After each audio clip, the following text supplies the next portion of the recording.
Joshua. God, Oh how my you doing? goodness. What's going on with you all? What's new? What's cracking? How Hello, y'all hello, hello, hello, doing? hello. What's going on? How are you and you and you and you and you? What's going on, peoples? How y'all doing? What's new? What's cracking?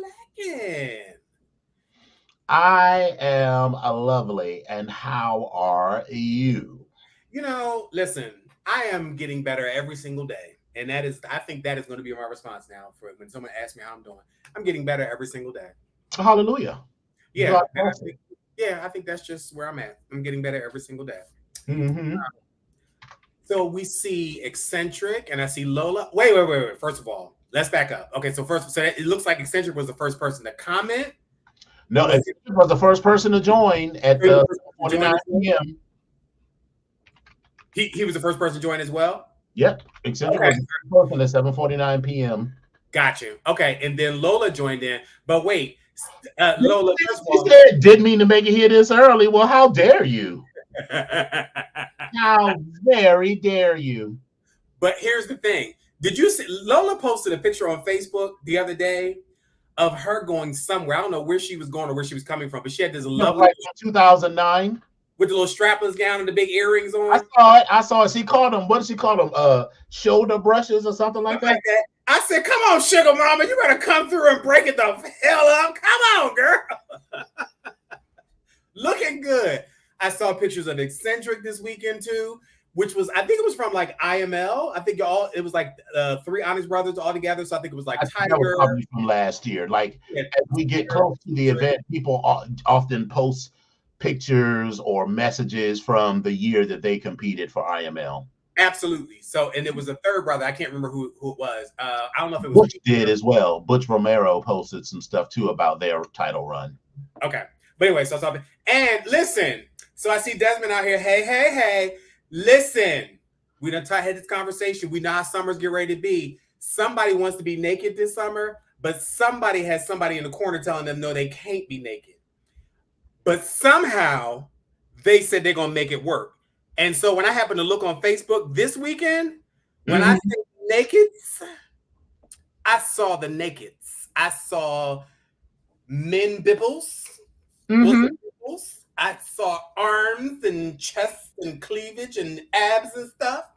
But listen, I'm gonna support my. I'm gonna support my fam. I support them, even if they gonna end up at the on the down at the homeless shelter because they're gonna get kicked out because they husband gonna kick them out of the house.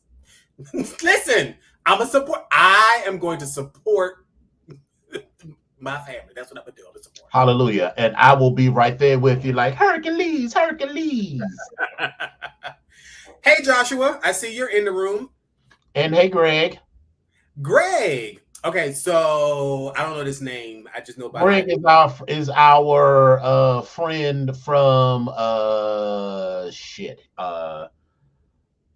Albuquerque. Hey Greg. Right. Hey girl. Hey girl. Hey. I had a lovely conversation the other day.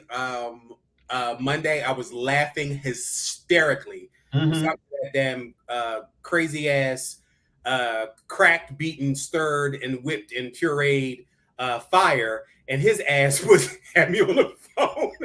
I could not stop laughing at fire.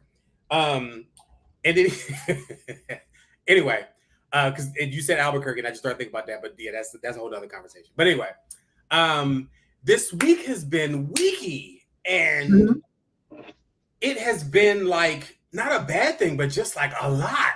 And listen, I just want to stop y'all right now. First of all, I was getting ready to do this show in my, just in my after work, not wearing nothing but desire and lotion.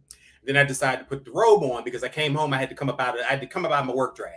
So you come out of work drag and you just stand there in the mirror. You're looking at yourself, and you trying to take the tape off certain spots, and you're trying to rub out the little bra lines and the underwires and stuff. You're trying to get them out your skin. And so I'm sitting there. Then I decided to eat me a little something. I ain't had no lunch. took a couple bites of something. Then I decided I'm going to go ahead and do the show. But then I was like, you know what? I don't want people to think they coming into my living room and I'm just sitting here butt ass naked, which is what I will do. Why not? Shit. This is what I will do. However, I decided to put some clothes on, but I do have my little fur jacket on, my fur house robe. Listen, in my mind, it is a $35,000 chinchilla, fur. But if that is what you say, honey, that is what you say. Now, but the reality all I will say is when the judges go to look at the lining, it is a well-known fact. The label. It is a well-known fact that a woman do carry an evening bag, and it's on the right. When the girls start looking at the stitching, so if you say it's a $35,000 fur, I'm gonna let you walk. In my mind, that's what I'm thinking it is. But when it comes to the side-by-side comparison, I mean, some of y'all may just say it's cotton or something like that, or some polyester blend or something like that. But it feels like chinchilla to me. That's all I'm saying. Okay. And it's a little chilly, so I'm gonna wrap up a little bit in this. So that's what I'm. That's your new name, Chinchilla Onyx? No. So actually, that's kind of. So listen.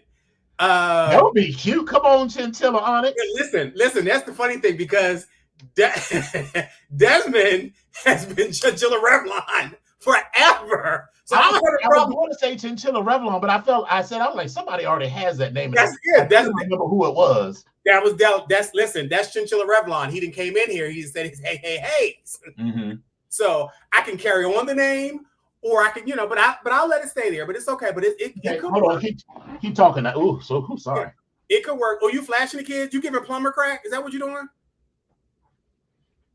My eyes water. It's the spring, so my eyes water all the time.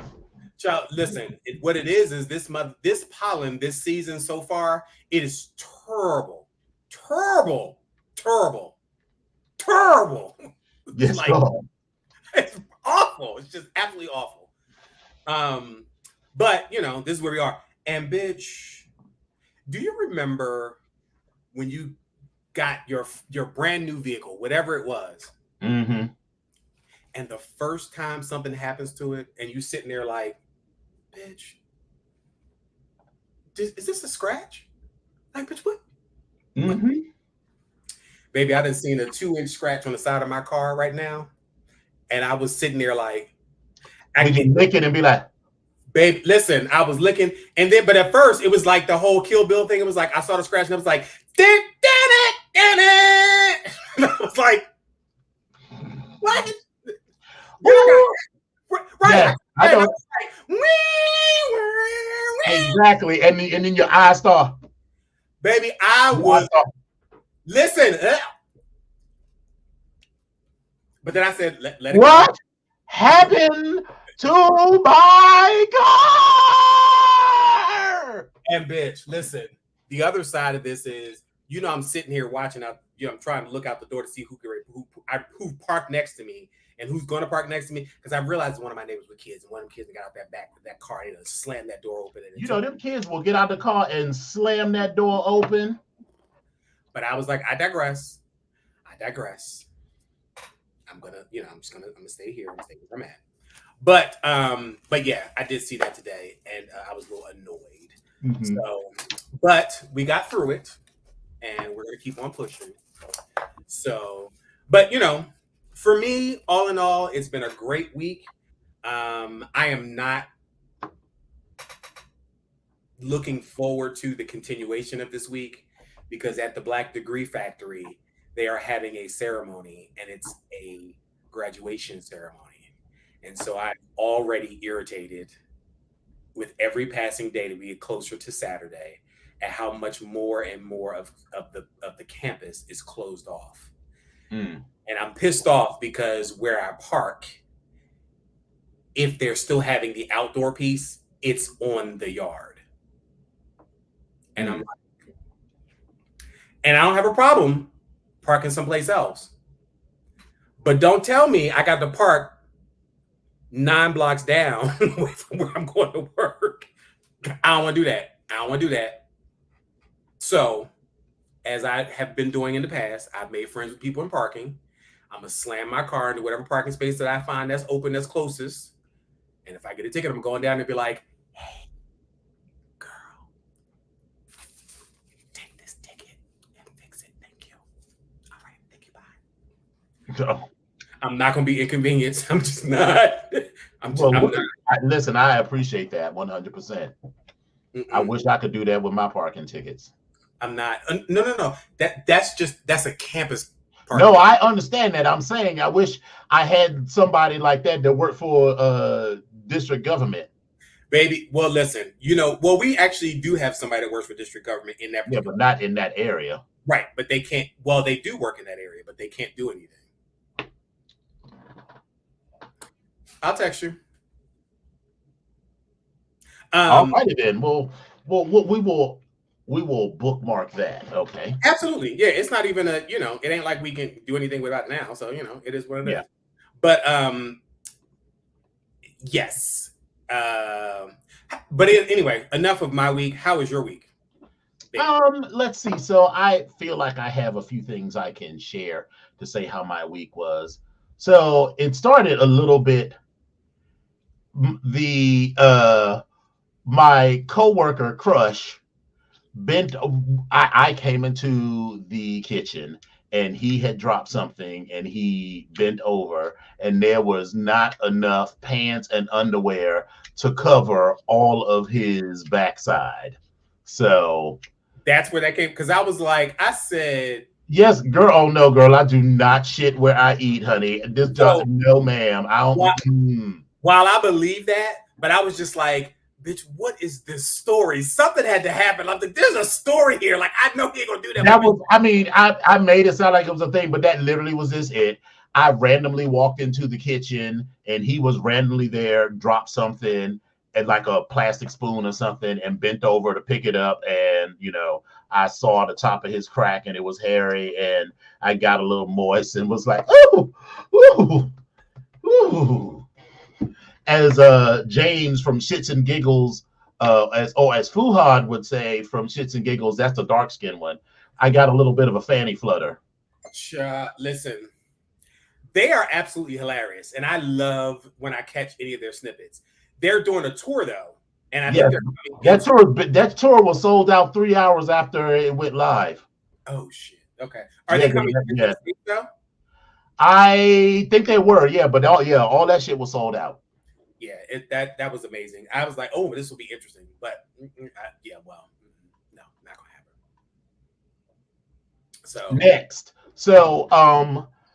I remember a couple of months ago I did an interview with this guy who's doing a documentary on the history of the leather community, and so I went up to New York on Thursday. So we had the show on Wednesday. Thursday, I took the train up to New York City. I worked that day in the city, and then pulled out my passport and went out to Brooklyn for this podcast. But you did not say pulled out your passport. But okay. It's the Sniffies podcast. So we were talking about humiliation play and all sorts of other stuff. And both of the hosts were very cute. I was just like, all right, I'm just going to have to be professional because. I mean, but why? Why you got to be professional? I mean. Because I don't want to have that reputation because I'm trying to get invited back to the show. Yeah, I was going to say, you already. But we were having a cute kiki. We were kikiing like you and I kiki, like we had known each other for like a long time. It was just like a very natural sort of thing. So natural, in fact, until like at one point, the dude who's like the producer was like, Dominion, what time did you say you needed to leave? I said, my train leaves at 8:11. He was like, okay, girl, it's 7:30. So one more question. And we were kikiing and time got away from us. Next thing I know, it is 7:40. And then I'm like, okay, got you. Bye. And baby, I got my stuff. I called my Lyft And the guy gets here, and I was like, great. It says we'll get there at 8:05. And, I should be good. I hope I will have my badge on. I will be like, wait. Multi-pass. That bitch drove as slow as humanly possible back from Brooklyn to Manhattan. And then, of course, as you're getting right to the station, there's like a whole fucking traffic jam. So I get out and I'm like fast walking. Then I was like, no, bitch, I got to run. So I literally ran across the street, got in there, took those steps like 4 at a time, going down to the platform just to see that girl pull off. Oh, shit. And because it's a weekday, that 8:11 train or 8:13 p.m. train was the last train of the day, which is how I ended up on the Flix bus. What the hell is a Flix bus? So just like they have Bolt Bus and Mega Bus and the Chinatown Bus, it's one of those bus companies. Okay. And they up right next to the train station, which I knew because the guy that one of the guys on my team was giving me a tour of Moynihan Train Hall and Penn Station, which is right under Madison Square Garden. So we were working. He was like, "Yeah, that's the bus. You could take that bus to Pittsburgh and Philadelphia and DC, and it picks up right here." And so I knew it was there. So I booked the ticket, right? And I was like, "Oh, for $9 extra, I can be in this front row." And then it was like, "Well, if you want to buy 2 tickets, then no one will sit next to you." I was like, "No, I'm not that hard up, but at least I'm sitting in the front row." So I went and got my ramen from the cute little ramen spot that is in Moynihan Train Hall, and thus began the adventure. Okay. So I got on the bus, and the bus had a powerful bouquet. Okay, I'm gonna translate. She stank like shit. Yes. She had a powerful bouquet and it lingered on the nose. It was a strong stank like shit. Okay. Yeah. Right. Also, I had a moment to reflect on one of the hosts in particular. So let me just tell you what happened, right? So I got there at I left the office and got my taxi out to Brooklyn, and they were behind schedule. So I was my call time was actually 6:00. We didn't start mine until like 6:45, and we had done my call time. I would have made my train in plenty of time. But anyway, so they were changing because this is a video podcast. And so I'm standing there just like on my phone, just chilling. And this brother is one cute, short, hairy white guy and a taller, slim black guy who's like sort of a dancer's kind of body. Well, the black guy, they were both changing. Well, the black guy was changing right in front of me. He took his pants off, and all he had on was a jock strap. And so here I was like,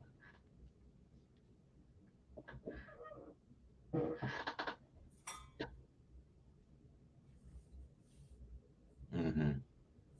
And then, so when we're on the show, but no, then you said it's kind of like, no, I don't do that sort of thing. But I will tell you that there was like this playful flirtation while we were on air, and he, as I kept talking about, kinky stuff, he kept being like, "Go on," and I was like, at one point I was like, "Bitch, you better stop looking at me like that."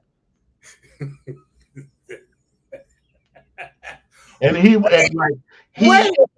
sort of laughed nervously, and I was like, "Wait." When you get to that point where you're like, me like that, bitch, don't look at me like that, bitch. You are like you're a half a hormone away from just jumping across the table and slamming your like any body part in their mouth. Right. Okay. All right. And then, so since I was in the front row, literally in the front row of the bus, like that very first row, and no one was sitting next to me, which was good. Baby, I was witness to this driver try to murder us the whole ride back. Like this dude, like he was driving that bus, that 50-person bus, like it was a Nissan Altima. Stop right there. Let's not go any further. I just want you all to understand that this may be cute to y'all, but it's not cute to me because the bitch is talking about me and saying that I'm driving all over the place. But it's okay. It's all right. And so yes, if you, I swear to you, so we're driving, right? And so he decides he wants to get over. He was driving that bus like he was driving a Nissan Altima. He would be like, skirt, skirt. Now, this is a whole bus that he is doing this. And like, he would have you ever been tailgated by a bus? Have you ever been tailgated by? When we were on the New Jersey Turnpike, this motherfucker was tailgating people on the New Jersey Turnpike. And so I was like, we finna die. We finna die. Well, that's what I feel like all these bus drivers do. Like they drive like they're driving to intimidate you. That's what I feel like all the time. Yes. And at some point, someone squirted perfume in the air to cover up the funk. And then the bus smelled like shit and roses. So, yeah, that was a lot. And then I think that's all. Wait, stop. Go back. That dish right there, baby, she looked good. Just to be clear, it looked good. You've heard of Marry Me Chicken, right? I had never heard of that before.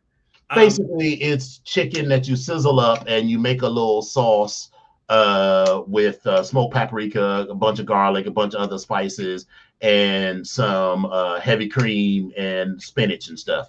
So there's a bunch of variations. There's Marry Me Chicken, there's Marry Me Pork, there's Marry Me Fish, and this was Marry Me Beans. So it used white beans and andouille sausage with some yellow rice. So okay. Listen, I mean, it looked good. That's what we and I'm sure it was. Then let me see. Did you mention, because I have not kept up with this quarrel between Drake and Kendrick, but it's feeling very, lovers quarrel tease to me. I don't know about you, but it's giving somebody cheated on somebody or you stole my man. And so now we are working through all of this in public. So it very well could go down that road as well. Mm-hmm. I'm gonna tell you the first thing that came to my mind. Mm-hmm. First thing that came to my mind was leave the children alone. We don't bother nobody. We don't want to be bothered. We don't want you to start with us. But if you start with us, baby, we will finish. Yeah, it's very bitch-like. And from what I have heard and what I have seen and read as some of the final text or the final conversation or the final diss, if you will, because it was, whatever, Kendrick Lamar ate that man all the fucking way up. There's a song called BBL Drizzy that he apparently made. Which I was like, that is some faggoty bullshit right there. This whole thing, it gives either lovers quarrel tease or two sissies going back and forth. This is really giving two sissies going back and forth over a man. That is what this is giving to me. I don't know if listen, it could go into that scenario as well. It could be a lovers quarrel. It could be, between the two of them. It could be them two arguing over somebody else. And it could also be a bully situation where Drake tried to pick on that man and he didn't want to be bothered. And he, like I said, he finished him. Oh, baby, he ate, from the little bit that I saw, he ate Drake all the way up, and not in the way that I feel like Drake might not mind. Right. But BBL Drizzy was done by a DJ, not Kendrick. But this whole thing is just giving two queens at a ball, just, had a falling out over a man. And so now they're reading each other. And then, one of them gets on the mic and is like, listen, hold on. Are we going into Bluetooth device is ready to pair. I know I came up here to announce the results of this ball, but first of all, let me talk about the fact that this bitch, her titties are sagging, her wig line is fucked up, and I know she says she's a homosexual, but she has 3 kids by 4 different mothers. It just is giving that level of unnecessary faggotry to me. Baby, listen, for me, Kendrick Lamar, this is what he sounded like. He said, you want to talk about reading pages? It is very bad. No, here it is. What's the matter? Hey, no. What's the matter, Aubrey?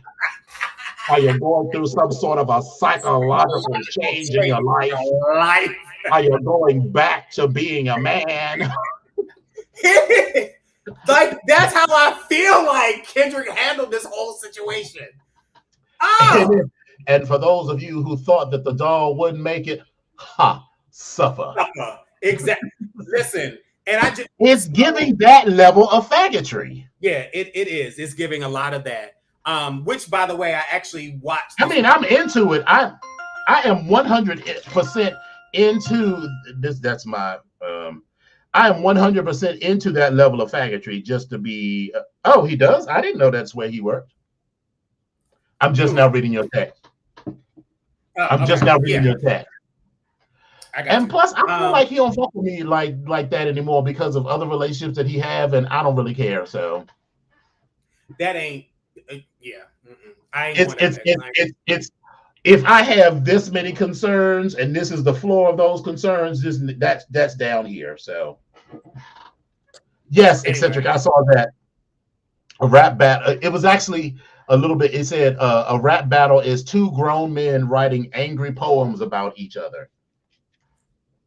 And so so I'm just like, it's very faggoty to me. Yeah, I don't know. I just I think that we should stop now. As Kendrick and Drake, they should stop now before they go any further. Because while I think right now it's still cute and it's still shits and giggles and it's cute for right now. This is how you get into Biggie and Tupac shit, where I'm just like, y'all motherfuckers lived on opposite coasts. And y'all didn't really have to come into contact with one another, and yet both of y'all ended up dead ultimately as a result of this beef. Right. It's it is. I see how it can evolve into, because it wouldn't be them; it will be people in their camp. Everybody else taking a side that would take it like way too far. And then what are you gonna do when people start getting shot? Then now we like in the middle of some shit. Hey, Dylan. So then let me wrap up. So I had told you what did I see you?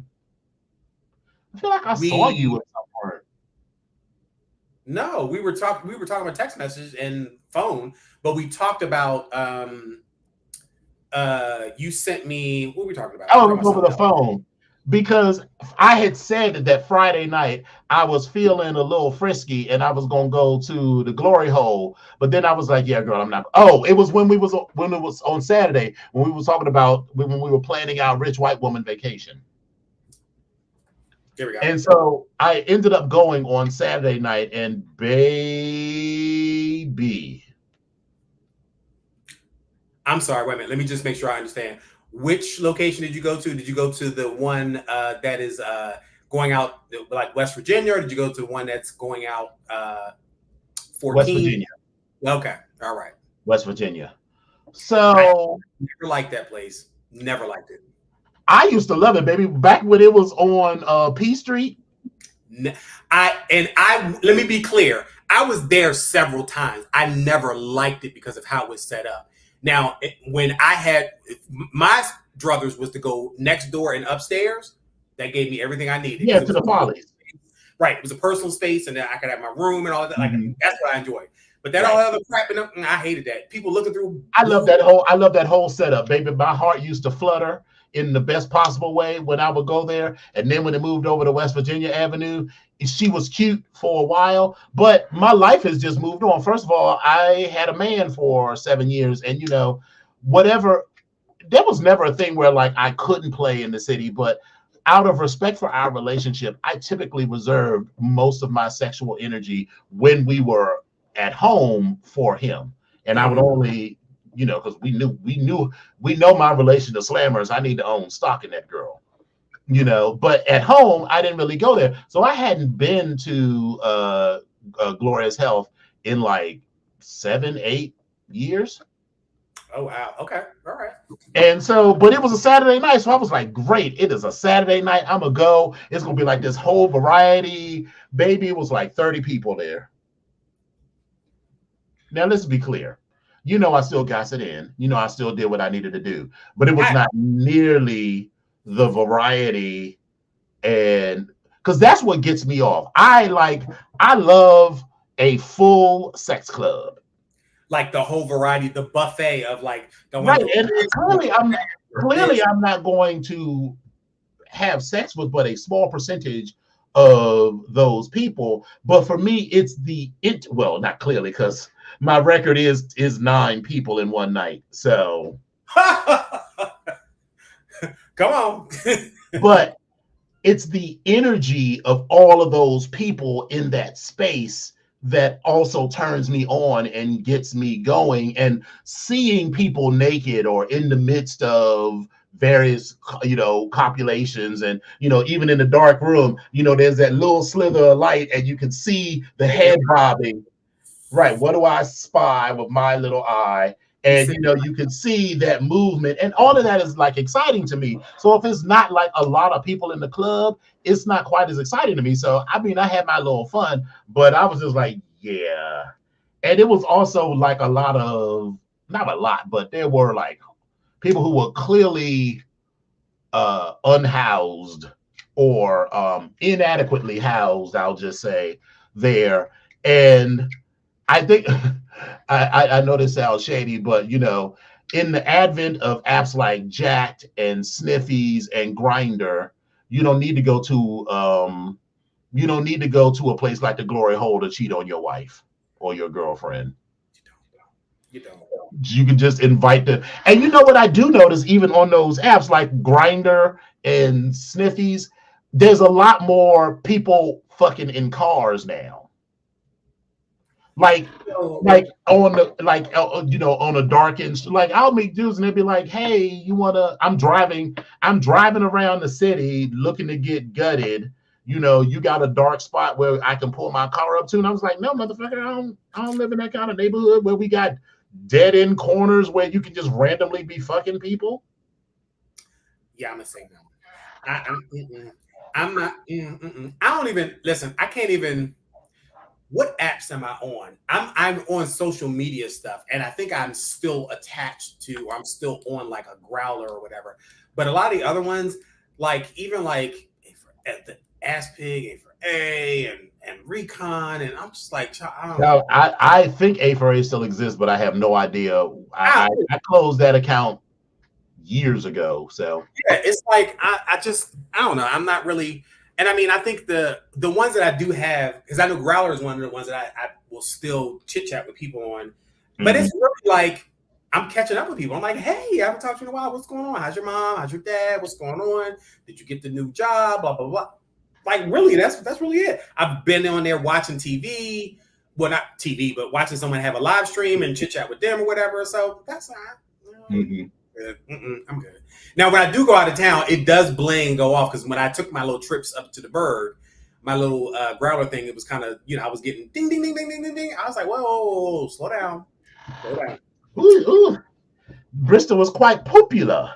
Well, I mean, I don't necessarily know if I was popular or if I was just a new face, because, it's only 37 of us in the city. Right. And that is including the brother. Hey, what's going on, Spiller Boy? But, it's I don't know. The apps is I'm not going against it, or I'm not saying that they're horrible, but I'm not at that point. I'm not going to discount it, but I'm not in a rush to jump on it. Mm-hmm. All right, well, let's get into a few tickety talks. Cool.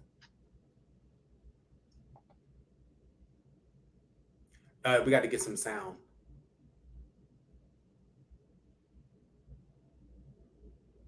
Can you see it? Wait, can you see it? We can see it. We just can't hear it. Oh, all right. Hold on.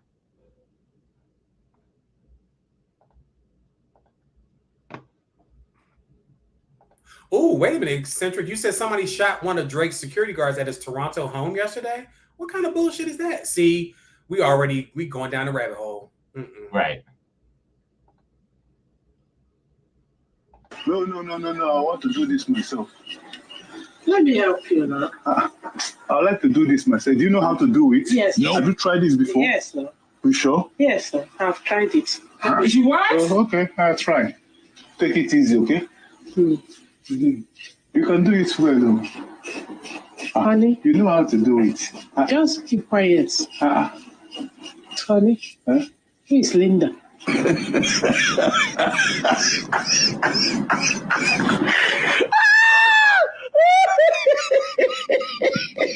Who is Linda? Linda. Hey,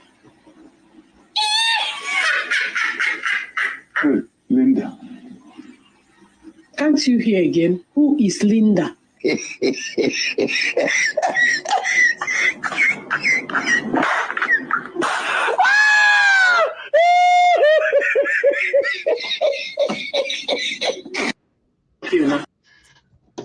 Baby, Miss Ma'am was not playing. Epic. Epic. Yes. Who is Linda? Eh? Linda? Do not act like you do not understand English. Who is Linda? Linda. Linda. Right. It's literally that. It's like, yeah. So. And exactly, Eccentric. She fixing the shave, mister. Literally. Baby.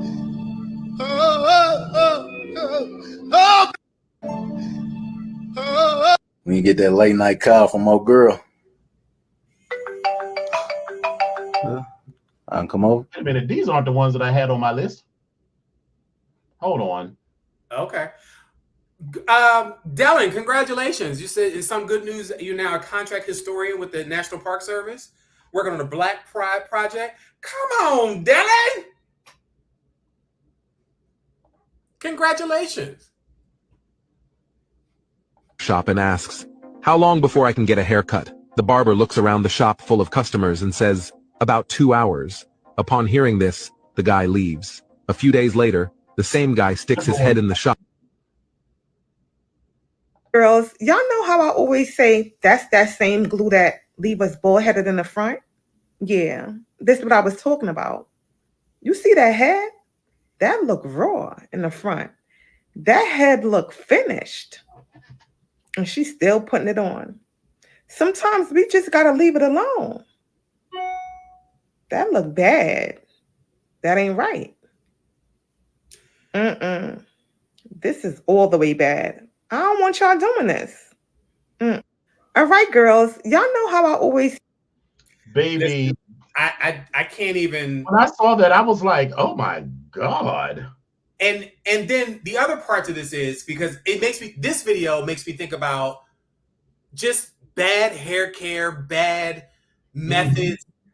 Like, I don't even know what it is that you just don't even want to grow your own damn hair anymore. And there's nothing wrong with that. But like, are you even taking care? You gotta take care of your skin. That is not your hair. That is your skin. That skin is raw. And it's like, you're not even doing anything to it. Like, and you're putting chemical glue on top of raw skin. And then you're gluing it down another week. But then you take care of that wig. You are combing and hot combing and like you're curling. You are doing everything with this house of hair that came out of a bag. Like, no. But I don't listen. I remember seeing another young lady who was talking about the middle part where, you know, with this bust down, and they talk about how the part needs to lay flat. She literally shaved a landing strip in the center of her head so that the patch could lay down. I was like, and I mean, I guess that's good if you're going to wear a wig for a while, right? But then you need to commit to a month-long period where you're not going to go anywhere, or you're going to wear just like a regular netted wig or something to let that hair grow back and let it breathe. That's like even with my nails, right? Like I've been wearing my nails painted since 2020, since the pandemic, right? And so what I started doing last year was like during the winter, there's like a 3-month period where I don't get my nails done at all because, you know, you file the nail bed isn't being filed down, none of that. And, you know, you got to give your body a chance to recover. You just can't do that in perpetuity. Why do you think there's a period where people like Beyonce and Rihanna and people like that, where you know, yeah, we see Beyonce's got good hair, yes. And by good hair, I just mean long hair. I don't mean that because she's light skinned, she's got good hair. But when she's not doing that, she's not doing anything to her hair. She's letting that shit just grow. And all of those nails and stuff, you can't just keep, you know, if you can't just have a different color nails every night and then that not have some effect on your nail bed. You got to have some time where you don't do anything to your hair and to your nails and to your body. You just got to let your body recover.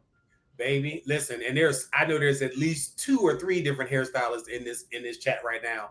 Baby, the nonsense, the tomfoolery, they'll be like, I wouldn't touch that with a 10-foot pole. You need to go into the hospital and get you some motherfucking Hibiclens and start with that and clean all that glue and everything else off your scalp and disinfect it and go lay the hell down.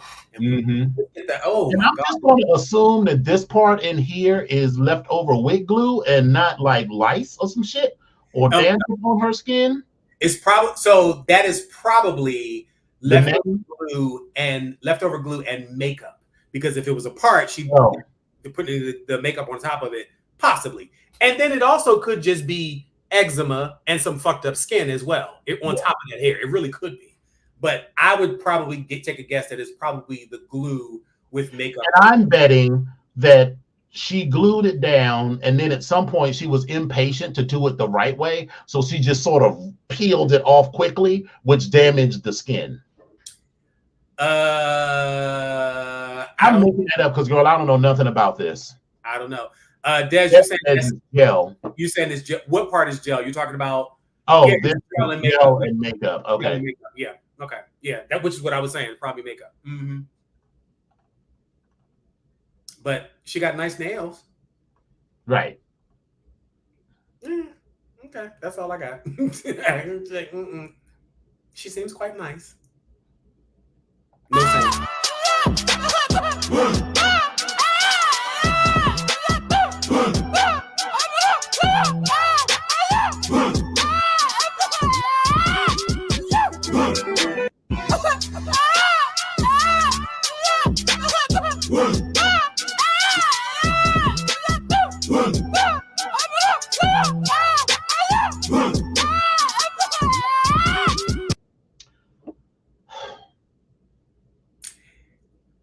Listen, we just had this conversation about a song that keeps following me, and this is the right time to go ahead and introduce this song, Miss Tamala Man.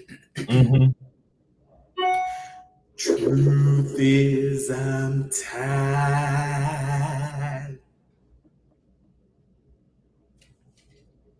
That's it. That's all I got. Because I'm tired. Hallelujah.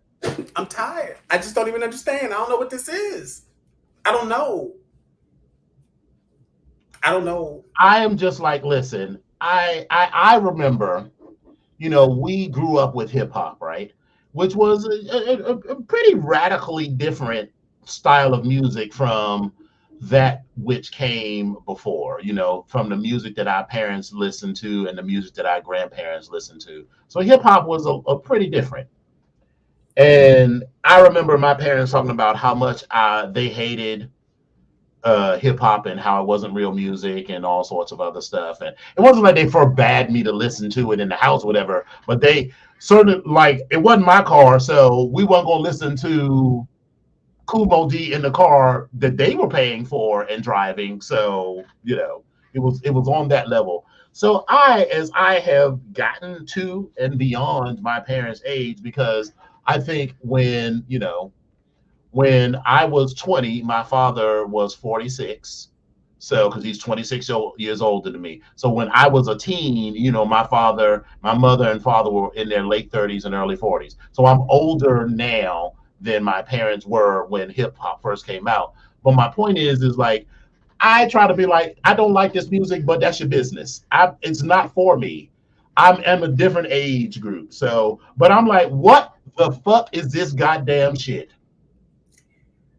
Listen. And then Lola said it sounds like that screaming comic from the 80s. Are you talking about Bobcat Goldthwait, or are you talking about Sam Kinison? It does sound like Bobcat Goldthwait. But listen, Sam Kinison was hilarious to me. Bobcat was I just tolerated him because it sounded like he was having some sort of bodily functions and reactions to something. He was yes. Well, we got to get to some other things, because we got to, baby, you pulled out everything in the world for the Met Gala, so we got to get to those. So listen, I figured in a good way, baby, because baby, I had lots of thoughts on this. Yeah, I was gonna say, I figured we just might as well just do the whole show and we're gonna call it a day, but just whatever. Right. So I thought first female. And when I say, hold on, I gotta go back. I finally touched a first female. And when I say, it felt good. Like the camel noodle soup. Good. Good. I'm not gay no more. Good. I am delivered. Good. Like the camel noodle soup. Good. I don't like men no more. Leave it gone. It felt good. It felt good. It felt good. It felt good. It felt good. It felt good. It felt good. It felt good. It felt good. It felt good. It felt good. Okay, we get the gist. Body count.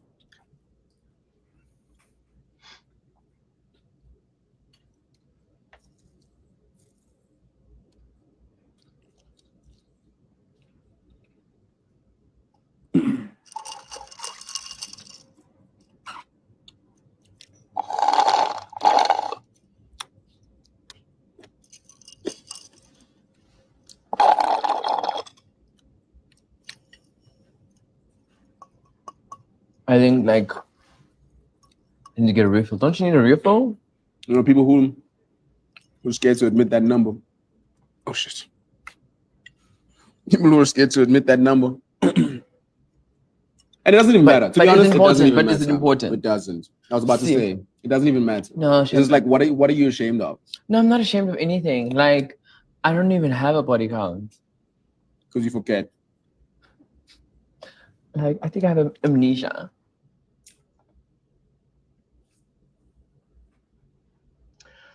Both of them are getting on my nerves for different reasons. Is this a continuing series? I think so. Apparently it's called Awkward Dates. And is this their first date? Like, have you watched the rest of this? Because this. No, I haven't seen anything other than this, because I was turned off already by the way the dude asking the question was eating that chicken. Because listen, it wasn't the slurping. It was when I say it was like it was dripping, not disdain, but just like, why am I even here? Like, you were like, what do you? Don't. And anybody who is, you're a grown man, and if, first of all, I would never ask that question, what's your body count? Because I don't care. Wait a minute. What the fuck is nair on testicles for 45 minutes? Spell it, boy. What the fuck is wrong with you? And like Lola's, why gay men asking about body count? Do you really care? Some do, because some are wrapped up in this heterosexual paradigm that, if you're a bottom, you shouldn't have fucked a bunch of guys. And I'm just like, I don't really give a I feel like even if I was a straight man, I don't care how many men some woman fucked before she met me, because it doesn't matter. What is that? What is the perfect answer that you aren't going to be offended by? Because it doesn't matter. And then when people are reluctant to, if you could have said, if you had just come out and stood on your truth and been like, the answer doesn't matter, that doesn't matter to this date, so I'm not going to answer it. But to be all coy and shy like that would have turned me off even more, because I'm like, girl, because you and I have both met dudes like this where they were like, I don't really want to talk about it. But then they either want to do real freaky shit, like freaky shit, where you just like, damn, I'm freaky and that is freaky to me. Or they're the prudiest of the prudes. And it's usually the latter, where they're like, oh, you want to do it in the kitchen? And I'm just like, girl, Listen, I don't think so. First of all, I think at this point, for me, at my age and how I live my life, baby, if you ask me what my body count is, first of all, I don't remember. I don't. Number one. It's north of 100. That's all I know. One? Okay. Well, good for you. Good for you. First of all, I don't remember. Secondly, even if I did, what difference does that fucking make? Are we even going to get to that point? Are we fucking or not? Like, what are we doing? Like, if we're not doing that, then it doesn't really matter. Because the question I want to know is, what's your body count? Because, unless you, first of all, I would never fuck with somebody that's 18. But unless you're like 22, 23, and then you tell me I've only had sex with like maybe 5 dudes, I'm fine with that because you're young. But if you are a grown-ass man, a grown-ass gay man, and you haven't had sex with but a certain number of people, I can tell we probably aren't going to be committed, because I'm going to be way more interested than just missionary-style penetration, and you're not going to be familiar with any of that. When I start pulling out toys and fingers and dildos attached to the end of drill bits and all kinds of shit like that, you're not gonna be down for none of that. So you're wasting my fucking time if you don't have a certain body count, because you haven't experienced enough life. Yeah, I don't know. I don't listen. And a couple of my besties are all are on here. We've never had that conversation about body counts, and it's of no interest or no consequence. In fact, I think the people that I'm closest to have, I'm gonna put this in quotations, high body counts, because we're like, bitch, I'm trying to experience something. I'm trying to live. I'm trying to get the experience. But that does not discount those that does not have a high body count. Right. I'm not judging it either way. I'm not really interested in how many people you've had sex with before me, depending on whatever it is that we're trying to do. So, I'm just not interested. And it's not a question that I would ever ask. And I would probably answer the question, but it would make me judge you because you've asked me the question. Yeah. So listen, that couple, go with God, Crispy. That's all I got for you. That's it. Really shit in the mother toilet with this one, whore. I checked the slayometer and it's reporting a cunt. I'm over this already. The reason I posted this is because it annoys me. The saying is white gay men imitating black women, imitating black gay men, imitating black trans women. That is a lot to process. But spot the lie, though. White gay men imitating black women, imitating black gay men, imitating black trans women. That's a lot. But spot the lie, though. Listen, no lies detected. I just had all of our lingo comes from those black and brown trans people in the ballroom scene, and gay men took that. Black gay men, and it's not even took it from them, because that they were those gay men were part of that community. But once you start getting outside of that, once you start getting to, I remember Nene Leakes and all of those the Real Housewives, and they started talking using all of that language, and I was like, girl, you're getting this from your black gay friends. And then now you've got these white gays who are watching Housewives of Atlanta and all these other shows, and they're imitating those black gay men who are imitating the black and brown trans women that they know. Absolutely. Absolutely. Thank you, Lola. Lola said, honestly, if anyone asked me that on the date, I'd probably get up and leave. And I would be right there with you, because I was like, what the fuck is even the point of that question? Yeah, I don't. In 2024, there's no point to that question. Now listen. My hair is nice. Say it again. I was like, now listen. If there's some health and concerns or physical concerns or whatever that is, and that's some information that you need to share that's based off of that, okay, well, I'm all for it. But at the end of the day, it's really not the body count that really has the issue. It's whatever the issue was from the body count, possibly. But it's not the body count. It's that body count. Were you safe? Well, and safe is in quotation marks. Right. But did something happen as a result of that body count or whatever that you feel like someone else needs to know? Because if you fucked 1,000 guys and you're perfectly healthy, and healthy is in quotation marks again, but there's nothing as a result of that, you don't have a bunch of kids or you don't have any STIs or anything, then what difference does that even make? So, I feel like one of the exciting things about being gay and kinky, yes, is that we get to live the exact kind of lives that we want. If you want to fuck 1,000 guys, there are lots of people who will cheer you on and celebrate. We call each other whores as a sign of affection. So anyway, I thought this was funny because really shit in the. My hair is 19 inches long and I have no perm. You don't. Oops. Oh, that's not a perm. No, it is not. Nice lady. That's Come run one of your gnarled fingers. Baby, when he said come run one of your gnarled fingers. But the thing is, did you see his face when he said it? When I say he was so serious and he was on point. Oh, he was 100% serious. Oh my God. He read that girl. He read that host for filth. Oh my goodness. Oh.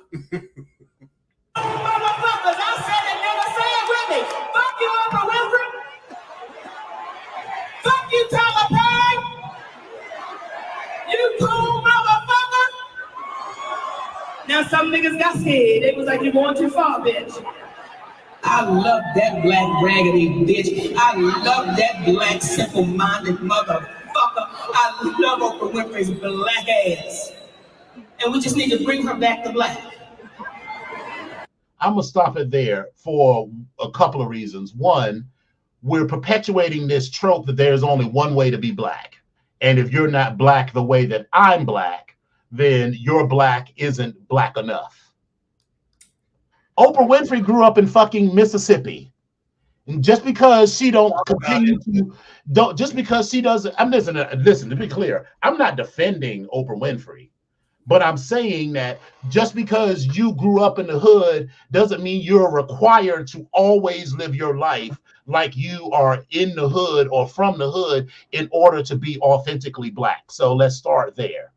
Also, I don't know what happened between Oprah and all these other people, but Monique, beloved, you can't go and continue to talk shit about two of the most famous and powerful black people in the industry and then wonder why no one's going to hire you.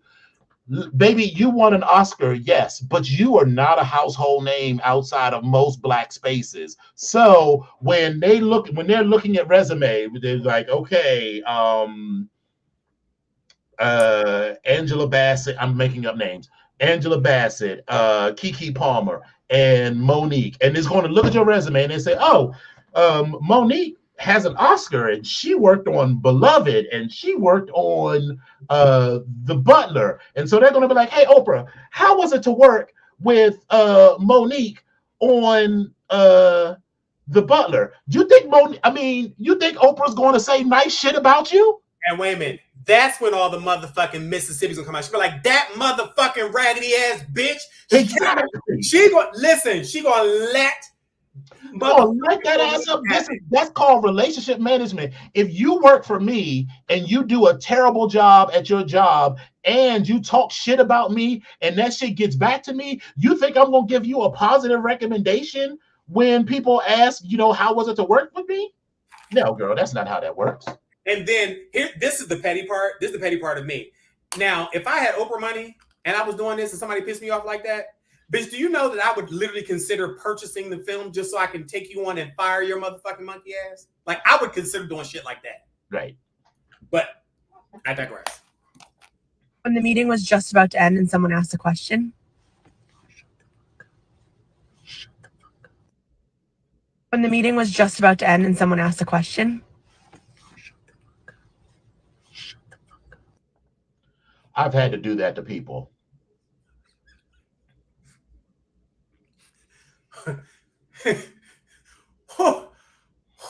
Yeah, like when we have like these in-person all-day team building things, right? And it'd be like 3:30 and everybody is trying to dip, right? And so you see people start like packing up their shit, grabbing their bags, going to the bathroom. Like, hey, excuse me, Bob. I have a question. Everybody was like, bitch, if you don't shut the fuck up. And again, I hear Tamala Man. Truth is, I'm tired. Yeah, very that.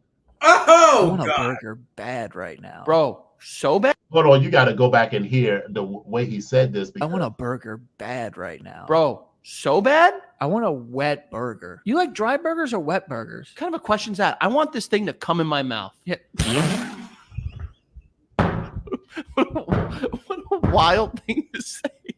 What an insane. No, but I understand what an insane thing to say. But I know what you mean because I want a burger that's like the cheese is so melted and I want to squeeze it and it's like it's like disgusting. Like when they do that, when like Gordon Ramsay cuts into it and squeezes and there's just like piss. I love when it pisses on me. That's yes. I love burger piss. I want a burger bad right now. Bro. The funny part is that you know exactly what he means. Every fucking word he is saying. And that you don't want a fucking burger right now. Listen, because I'm going to hold it in his hand and that motherfucker. It's going to drip all the way down your arm and you're going to be like, yes, girl. Oh, God. A woman was accused of being heartless for not letting her extremely ill ex-husband come live with her and their kids. The woman explained in her Reddit post that she split from her husband 4 years ago and it was very messy. He said he wanted someone younger. The two share 3 children in their 20s. After the divorce, she never talked to him again face to face and they only communicated through lawyers when it had something to do with the kids. A few months ago, this woman found out through her kids, who all live with her, that her ex was diagnosed with a quickly advancing cancer. One day, her kids sat her down and informed her that their father could no longer work, meaning he couldn't keep his house and he had nowhere to live. The kids asked her if he could live with them during the final months of his life so that they could care for him. The woman said no and was immediately offended that the kids had even asked because she and her ex do not like each other. Her children called her heartless, believing that she should give their father the opportunity to have peace during his final moments on this earth. Her ex-husband even reached out to her, asking her to reconsider and put the past behind them. She's now asking if she's being petty or if she made the right decision. Commenters agreed that she has every right to put her own well-being first. She is under no obligation to allow him into her home and back into her life. Wait a minute. Hold up. Go ahead. Did I see somewhere that she let him come back to live with him? No. Oh, okay. I just want to make sure. Because I was about to say, I don't want to have no more of this conversation. Girl, you can get what you're going to get. That's what I was getting ready to say. So I'm going to take that back. But I'm sorry. I didn't mean to cut. All right. No. I want to hear what you got to say. Fuck no. Bitch, you can't come back and you can't live here. Hell the fuck no. Matter of fact, y'all motherfucking monkey ass, you want him to come live with you? Listen, you go get your motherfucking ass someplace to stay. You let him come stay with you. But you got to get the fuck up out of here because he can't come up in this motherfucker ever again. Period. Point blank. We're not going to have this conversation. They said that he could no longer work, and so he could no longer afford the bills at his house. But the 3 kids that they share live with her. So they can go live with him and pay the bills. And so they get to have, listen, because I am not mad at you for wanting to have a relationship with your father in his last days. I'm not at all mad at you about that, but good for you. We have worked to not let our animosity towards one another infect you all. I want you to have a relationship with your father, but that man said he wanted to leave me for a younger woman. Where is this young bitch now that he's sick? Listen, when I tell you every bit of Mary Alice just came out of me because I felt that down in my shanana. There is no way in the absolute. Listen, We're not even gonna have this conversation no more. Don't even bring that motherfucking monkey bullshit up no more. You're great fucking. I would be mad as shit that they even open their mouths to ask me. I mean, because if they live with her, they had to have seen the hurt that I went through. Even if we maintained a good relationship, they had to have seen the hurt that I went through, as you know, to basically be told that I don't want you anymore because you got old and I need, new young pussy.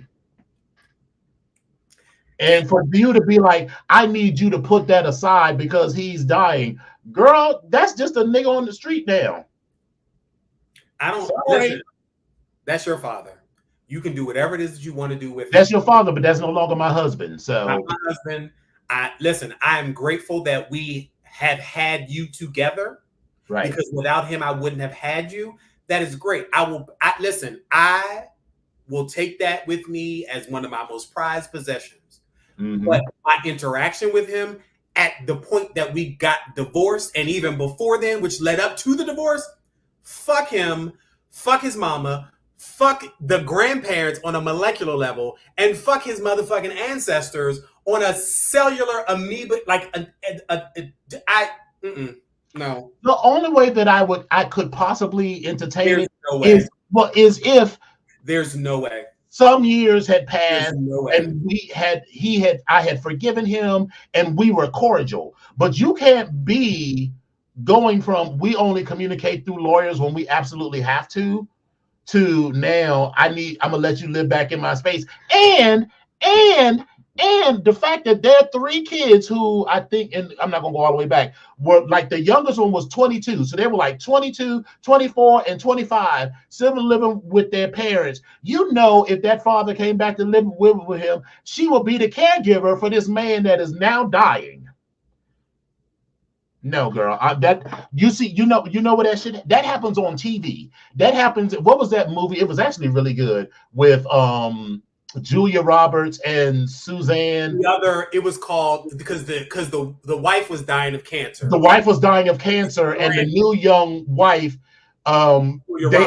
they got past whatever the animosity was because the woman that was dying realized that their kid still needed somebody, and she realized that she was angry with the husband, not the wife, and so they got past that. But that shit only works in the movies. That only works in the movies. And in that particular situation as well, that young baby was not even, I think that baby was like 10, 11 years old. That's completely different than 3 grown ass people. A 16, 17, because you said if they divorced 4 years ago, and the youngest one was 22, they would have been in high school, like 18. And maybe the shit started graduating from high school. So they weren't like freshmen in high school. So you already know how this relationship thing works, or you've seen how this works. And whether I, as a parent, have shared with you my issues or grief or emotional stuff that I was going through, that's irrelevant. You're grown enough to know that something is not right. Right. Oh no. And I down in my shot. I would be mad as shit that you even dare to be like, hey, would you let dad come live with you again? Hell no. Down in my shot on Oz. And I'm almost ready to throw your ass out for even saying it. Nope. So you got some stories for us, boo? I do have some stories for us. So listen, we're gonna jump in this real quick. Diddy Watch. We're gonna talk about Diddy Watch. So he posted a cryptic video not too long ago. Now he shared a cryptic video on his social media Saturday as he continues to face his legal troubles. The video, his first since April 15th, begins with a camera moving down a white hallway as narration begins before showing him hugging someone. And he says, and I quote, "Not hysteric, not frantic, not anxious, not fretful," which is the voice as you hear them say. It then shows Combs standing in a circle, holding hands with people in a possible prayer circle with the camera far away, not showing anyone else's faces. And the narration continues, and the video shows Combs standing on a stormy, wind-blowing beach saying, "But steady in the storm, looks bad, looks tough, but remains steady in the storm." A closing shot shows him with his arms out in the wind, like giving like Michael Jackson vibes. Now, Fox News Digital reached out to Combs' representative for comment on the video, but they didn't respond. Comments that were on the page initially have disappeared or that have been removed. Now, Sean Sean Puffy. Snomes. He's facing sexual abuse lawsuits from Liza Gardner, a woman going by the name of Jane Doe, music producer Rodney Little Rod Jones, and Joy Dickerson Neal. Now, he's denied each of the claims, and his lawyers recently filed a motion on April 26th to dismiss a number of the claims in the Dickerson Neal suit, citing statutes that did not exist at the time the alleged misconduct occurred and against corporate entities that were not formed or in existence. See, this is about to be some bullshit. I see it right now. You get ready to try to step out of this technicality and the loophole type of shit. Sean, no. Just pull your checkbook out and get ready to go into the penal system.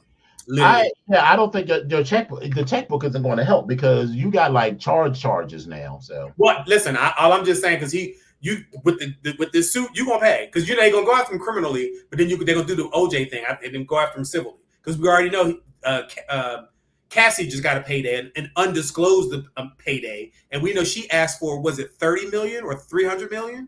Right, something like that. I think it was 30, but close to that. But okay, all right, I'm gonna let that go. Did we talk about Diddy's kids last week? I'm not sure, but how his daughter Chance goes to the prom with Chloe and Halle's brother Branson. Did we talk about that? Because okay, so when we talk about, like I've jokingly say all the time that Pittsburgh is small and also DC is small and just different areas are small, but Hollywood is even smaller. So we're in prom season and everybody is gearing up for proms. Well, both these music families hosted a heartwarming crossover moment. They had some pictures posted on their Instagram page of Chance, who's the daughter of Diddy, and Sarah Chapman and Branson Bailey, who's the younger brother of Chloe and Halle. And they're doing their 2024 prom. So she posted something that said prom 2K24 with a heart and some emojis and some other stuff. And she simply captioned, that's how she captioned her set of photos. And there were 5 pictures of her pastel prom look. She had a sleek ponytail to match her sparkling strapless purple multi-tone gown. There were some floral embellishments, a corsage, and a purple tinge earrings. Bailey had a classic black tuxedo and matching corsage. So they were cute together, and it's cute the idea that they all get together. So I thought that was fake. I mean, I thought that was fun and festive. So good for y'all. I'm also going to mention this now because I think I'm obsessed with this. But listen, my news of the weird stories. Listen, Jessica Daly, a toll worker on the Garden State Parkway in New Jersey, called in sick on April 12th because she had a gut feeling that something was going to happen, like something terrible was about to happen. She said, like, this is what she was saying. She felt this premonition was about a car accident, which is what NBC New York reported.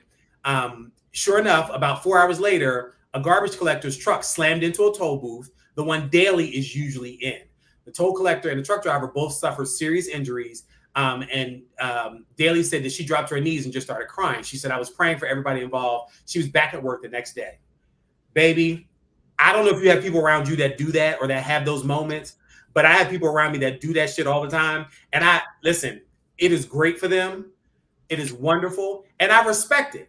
I did ask if something's bad about to happen to me, don't tell me. I don't want to know. I don't want to know. But listen, it's kind of weird when that type of stuff happens. Mm-hmm. Let's talk about 2 of the least competent criminals. 20 inmates in a prison in Venezuela didn't get far after tunneling out of their cells, reported by the Metro News in Venezuela. Waiting outside of the wall of the tunnel were a group of police officers who had been doing a training exercise. The police officers had to go and help the prisoners out of the tight space before returning them inside. And the police commissioner said they were investigating the breakout with the goal of preventing similar situations in the future. So, God damn it, you done tunneled your way out of a prison and right in front of the police. I feel bad for you. So another story, Robert and Betty Fuchs of West Dormont, England, they were doing some renovations in their farmhouse and they wanted to tear up the concrete floors to increase the height of their kitchen. Now, as the husband, Robert, wielded a pickaxe, they came across a treasure about 2 feet below and it was $75,000 worth of ancient coins. The currency was dated back to the reigns of Queen Elizabeth I, King James I, and King Charles I, and they were all in pristine conditions. Betty said that she presumed that they were buried during the English Civil War, and a person intended to retrieve them, but never got the chance. A coin specialist said that the coins were probably left there on one occasion around 1642. So whoever forgot to come back and get it, I'm so sorry for your luck. But this $75,000 while I'm doing my renovations on my kitchen is going to make this a lot easier. For sure. That's for me. And you'll see this if you've been paying attention to the Met Gala. You've seen these two together. But I was going to talk about last week how Cardi B and Offset have been having date nights. They've been canoodling and schmoozing and all that good stuff. That's all it is, because they were at a Knicks basketball game. But again, I was going to talk about that last week. But with the Met Gala function, you can kind of see them both. So I'm going to leave that alone. Let that go. But that's it. That's all we got as far as stories. But now, let's get into these motherfucking Met Gala. All right. So I am going to start with the best look of the night. Or the best ass of the night, because I kept coming back to this picture and I was just like, that ass is just, it's calling to me. So I think that this may be either the way the jacket is tailored or something is like something. Don't steal my joy. Okay. Don't steal my joy. Okay. No, but I think you're right. I think it's it's some of what his mama gave him, but it's also like the pose. Yeah, it's some of that, because I've seen them hanging out because he was dating one of the Jenners. I can't remember which one, but they were hiking and in shorts and all this other stuff, and so he ain't have all that. It was dunking, but it wasn't dunking. It wasn't dunking. All right, well then let me get to the right screen. But listen, let's be clear. Bad Bunny, as dressed as he was, and how nice he looked. He was in Margiela, I believe. Yeah, Maison Margiela. That's what he was wearing. Mm-hmm. His look was definitely, it was there. And if you look at the suit, it looks like there are threads and stuff like when I think he's in your list. I was surprised I didn't see Cardi B's ugly ass dress in this list. Oh no, it's on here. No, I didn't see it. Wait a minute, which list are you? Let's back up. This is the PowerPoint you sent me. Cardi's in here. Okay. But anyway, this is Zendaya. So Zendaya, listen. This was her second look. Right. She's had this was her second look, because she had an initial look as we go to the next scene. Or as we go to the next. This was the first look. Yes. So the black dress, I believe, was Givenchy, and the dress that she changed into, I can't remember who that was. Well, this was the first look, and then she changed into this black look. Right, that black look is Givenchy. I don't know what the blue look is. I'm sorry, I probably should have known that, but I don't. No, it's fine. I don't know if it was. I think it might have been Margiela as well. I think, but I could be wrong. But it was cute. I actually like the blue look first. I'm sorry, not first. I like the blue look better. Mm-hmm. But that's the one I like better. I don't give a damn what you say about Jennifer Lopez. I don't give two motherfucking flying fucks what people think about Jennifer Lopez. Because for me, when I say this bitch cleans up, and she cleans up very fucking well, Jennifer Lopez is wearing the shit out of this Schiaparelli gown. It looks amazing on her. It looks like she's lost some weight or she's toned down in a different way. But this dress looks like it's almost falling off of her, because that's how fitted it is and how it's draped. It looks amazing on her. She looks good. It looks good, but it's the same sort of, I'm naked and I'm going to be in this mostly sheer dress look that she wears all the time. So it's like, oh, shockingly, Jennifer Lopez is in a nude dress, and there's no illusion. She is naked under that dress. Listen, I mean, I'm not saying she looks good, but it's not at all groundbreaking for me. Okay, but listen, but she look good. That's all. Right.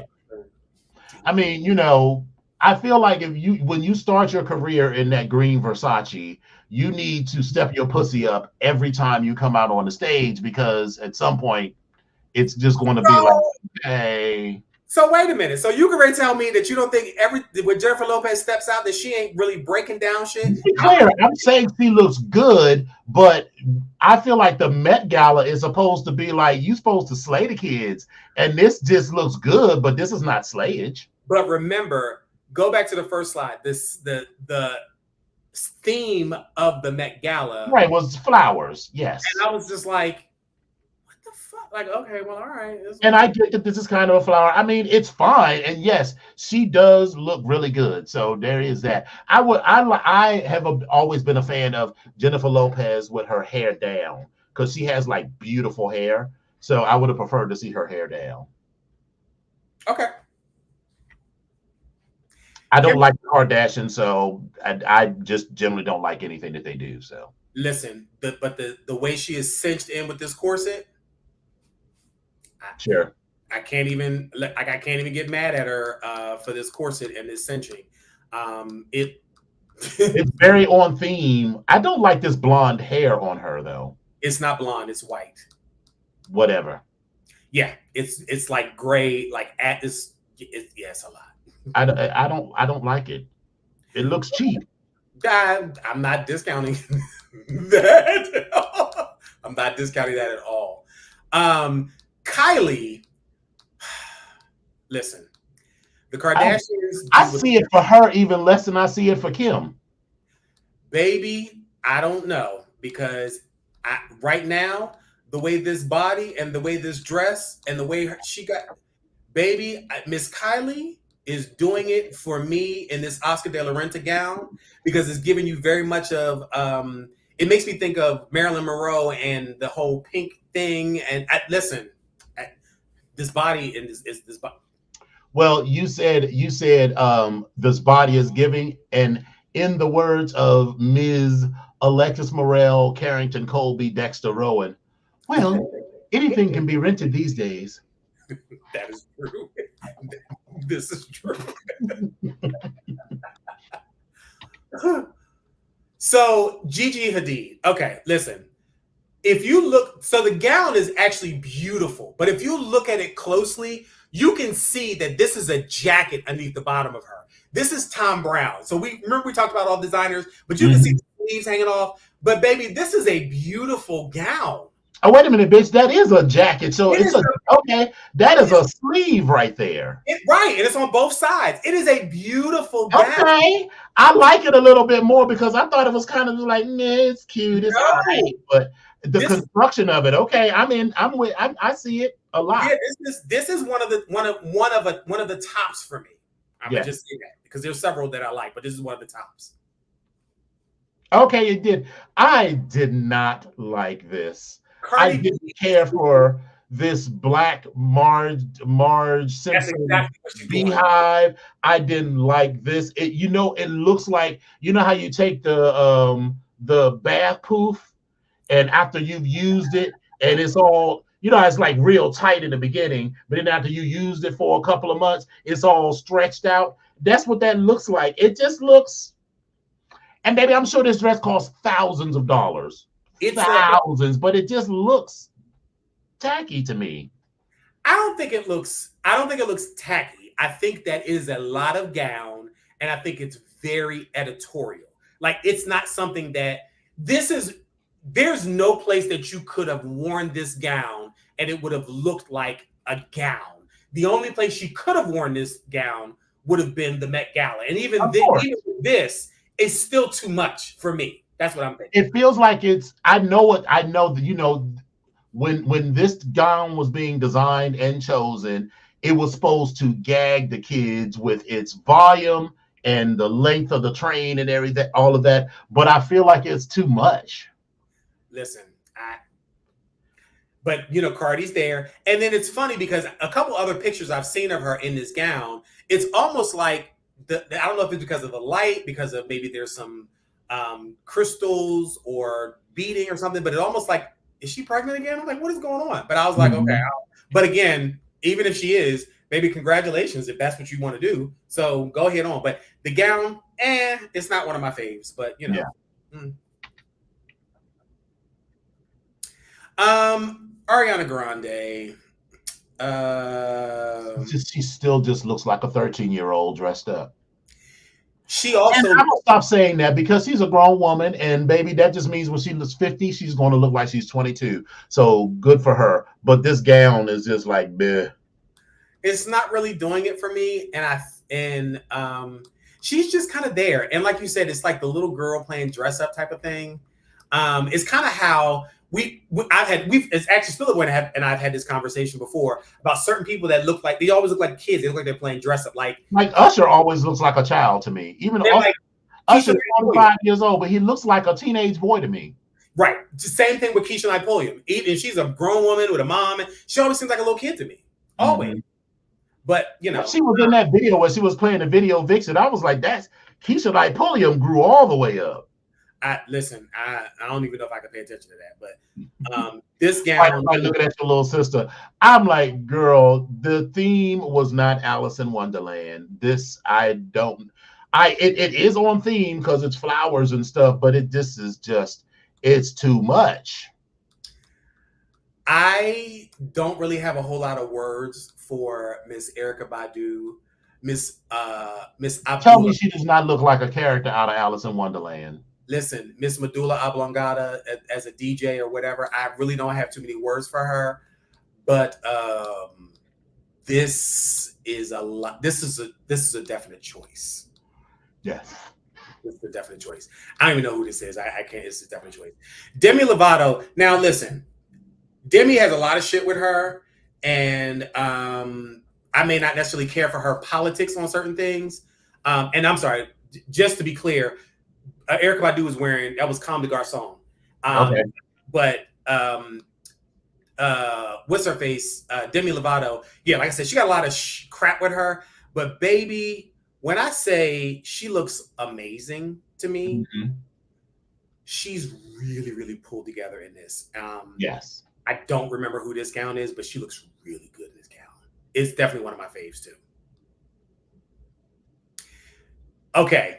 What I didn't do is I didn't give a second picture because Magnar Witzo, this train, if you look at the picture, you see it goes all the way up there.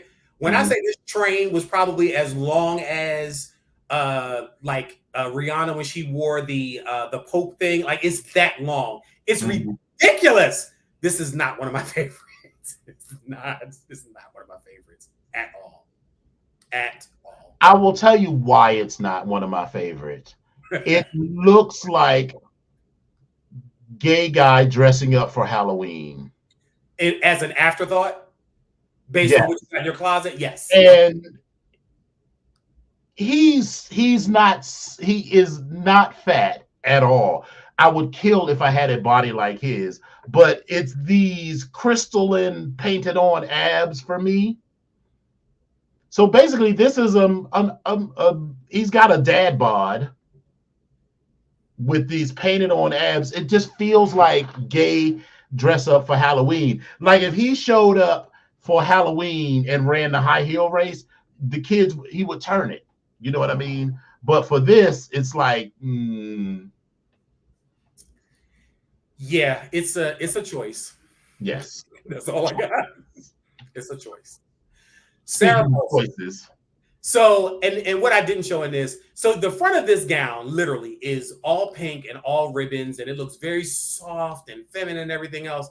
The back of this gown is literally a black dress. It is literally, the front is just pink and the back is just a straight black, straight black gown. Gotcha. I can't. Not one of my.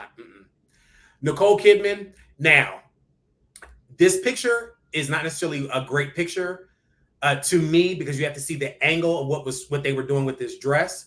I think this is Margiela as well, but the slit is kind of on the side and the feathers are supposed to be kind of like spilling out. But it looks like it's spilling out from the front, but it's kind of on the side.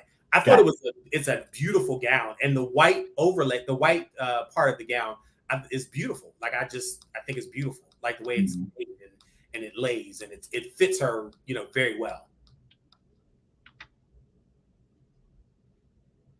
Oh, and Yeah, so I won't. The only thing I really liked about this was his ass in that picture. I thought this was an ugly look. now listen, can we zoom in on these shoes? Because baby, I kind of like these shoes. They're giving you like a hoof, but I kind of can't do it with the because we're on the PowerPoint. right. I kind of like these shoes. That's all I'm gonna say. That's all. Listen, Jay Harrison G. I don't know if you know who he is, but he's a Tony winning actor. Okay, that's where I know him from. Yes, like he just won a Tony. Say it again. He just won a Tony. I think so. I'm almost positive. Yes, but listen, when I say he understood the assignment for me, he 100% understood it. He understood the assignment for me. And again, his gown, I don't know who this is as well.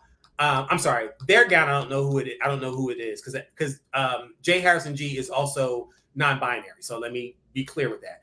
I do not know who made the gown. I don't, but I think they look amazing. Excellent.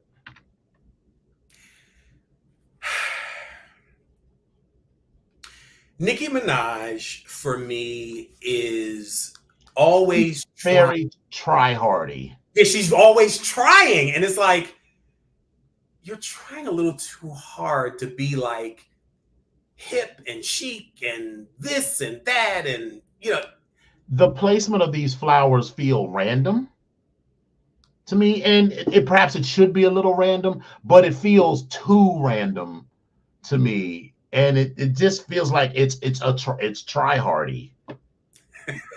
Not try hardy. oh God. Speaking of try hardy, baby, listen.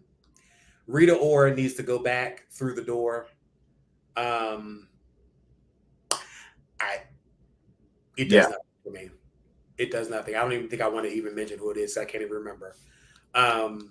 Amanda Seyfried. The fit of this dress is terrible. Unless she has absolutely no waist, it looks like they literally just put this on over her head and sent her off on her way. I mean, listen, she's a tiny little person, at least per the pictures. I think this gown is Prada, if I remember correctly. But yeah, that's it. Listen, I have tried to look at this a couple different ways. Like I have really, really tried to look at this a couple different ways. I wanna it all comes back to, baby, this is a miss for me. It's not only a miss, it is a you fell on your face hard type of situation. That's what this is for me. Like it's ugly. Let's just start there. But the ugliest part of this ugly dress is this headpiece. I don't know, because the bottom of this gown for me is not. It's giving stiff competition for the ugliest part of the dress. Oh, God. This just doesn't do. Somebody, I think, in our Facebook group said this was a used coffee filter. I feel like Eccentric was the one that said this was a used coffee filter. Listen, I'm here for it. It's just not working for me. Keke Palmer, someone says she was the world's sexiest mummy. Listen, let me tell you something about Keke Palmer's look. First of all, get into this motherfucking ponytail. You know, I love the ponytail. Yes, how tall the ponytail is. Yes, this ponytail is almost a foot tall. But when I tell you, Miss Keke Palmer looks absolutely amazing in this gown, and when I tell you she is like motherhood and wherever she is in her life, whatever's going on with the baby daddy, all that type of stuff, baby, listen, she looks good. Yes, she looks. Her face is beat. This body is right. The selection of this gown and the look is right. It's one of my faves for me. It's a fave for me. It's definitely a fave for me. I just want to keep moving to the next slide. we're just going to go ahead and mention Cole Escada. That's all we're going to do. Dua Lipa. At first glance, I was thinking, yeah, I was like, at first I was like, girl, why is your panty showing? Then I was like, okay, this is not what it is. FYI. Although, I mean, she's given a come fuck me look that I'm kind of feeling. This is giving dominatrix dress up, you know, like if there was like a dominatrix prom. It's like I see it a little bit. Well, this dress and Keke Palmer's dress are Marc Jacobs. Mm-hmm. And I would say that perhaps this dress is inappropriate for the event. Yeah, it's not for me. It's okay. Miss Doja Cat, listen. Miss Doja Cat had two looks. And this is marginally better than the first one, but this is another try hardy. Because this is just a wet t-shirt. I mean, I'm sure this dress is super expensive, but I don't even in a night full of stunts, this feels stunty. And we'll go with that. I was not even interested in who this gown was by. I don't even remember. I'm good. Now, the only thing that might redeem it, which it doesn't, is if it was designed to drape like that. And I don't think it does. I think she's holding it in the position with all of those folds. Now, like if that was like hard, like when she moved, it was designed. So if this was like a really expensive gown designed to look like a wet t-shirt, then yes. But this is just a wet, long t-shirt. I think you're right. This is a wet, long t-shirt. However, there are gowns, and Kim Kardashian wore one with the wet hair, and she had a very wet look. I agree, and I'm saying that's not what this is. And if it was that, then I'd be like, okay, this is cute. Right, but it's not. It's like if it's the same thing, it's going to. It's not it's the same quality as it was with the other person. With right, with Kim. This is not the same as Kim's quality as Kim's dress was. Right. Yeah. Greta Lee, something about this gown I kind of liked. Just the idea of the structure and stuff. And it's by Loewe, I think it is. I think that's how you pronounce it. Loewe. Who? That's Loewe. Loewe. Loewe is Loewe. Okay, so there we go. But I kind of like the top of it, just a little bit, the way it kind of set up in the front. I thought that was interesting. But, you know, it's not really one of my favorites, but it's interesting. This also is not a cute pose for her. Well, I don't necessarily. Well, I'm gonna keep my thoughts. I don't care what you say. This is a plain gown. I ain't even gonna say it's a very plain gown, but she looks really good in it. This whole look is a stunning look, from this necklace to the accessories. It's really simple, but I would never call it plain. It's plain in comparison to all the other things that are going on at this gala. Yes, it is plain, but it's beautiful. She looks great in it, and that's just she looked great in it. That's it. Demi Moore was talking about how nice this. I think this dress is ugly.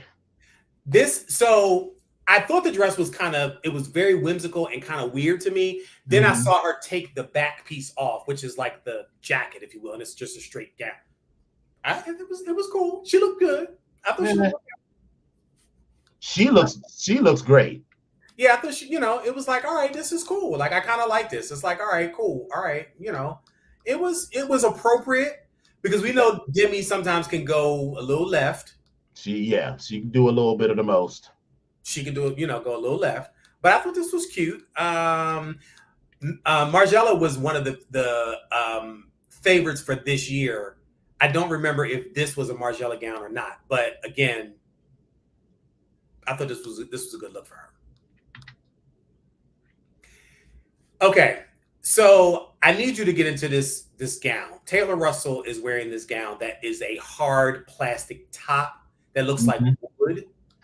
Ugh. I melted because I was like, I thought it was just beautiful. The way it was, like the way the draping is gorgeous. Yeah, like I thought it was I was like, okay, this is great. I do not remember who this is though, as far as the gown, but it was one of my favorites. Like the look of it. Penelope Cruz looks Penelope Cruz looks like the mother of the bride at a Mexican wedding. She looks stunning though. I don't care what you say. It's cute. I mean, it's fine, but in a very, I'm a married woman going to the ball type I'm a of married woman and my husband is a billionaire look. Okay, and that's where we are. So I don't need to impress you girls anymore. Not at all. Kylie Minogue, listen, first of all, Kylie Minogue is 175 years old. She looks amazing. She's had a great career. She's had health issues, health challenges. Baby Kylie Minogue, if for no other reason alone, just because she looks good, I had her in here. Now, I don't remember who she was wearing either, but she looks amazing. So that's why I wanted to put her in here too.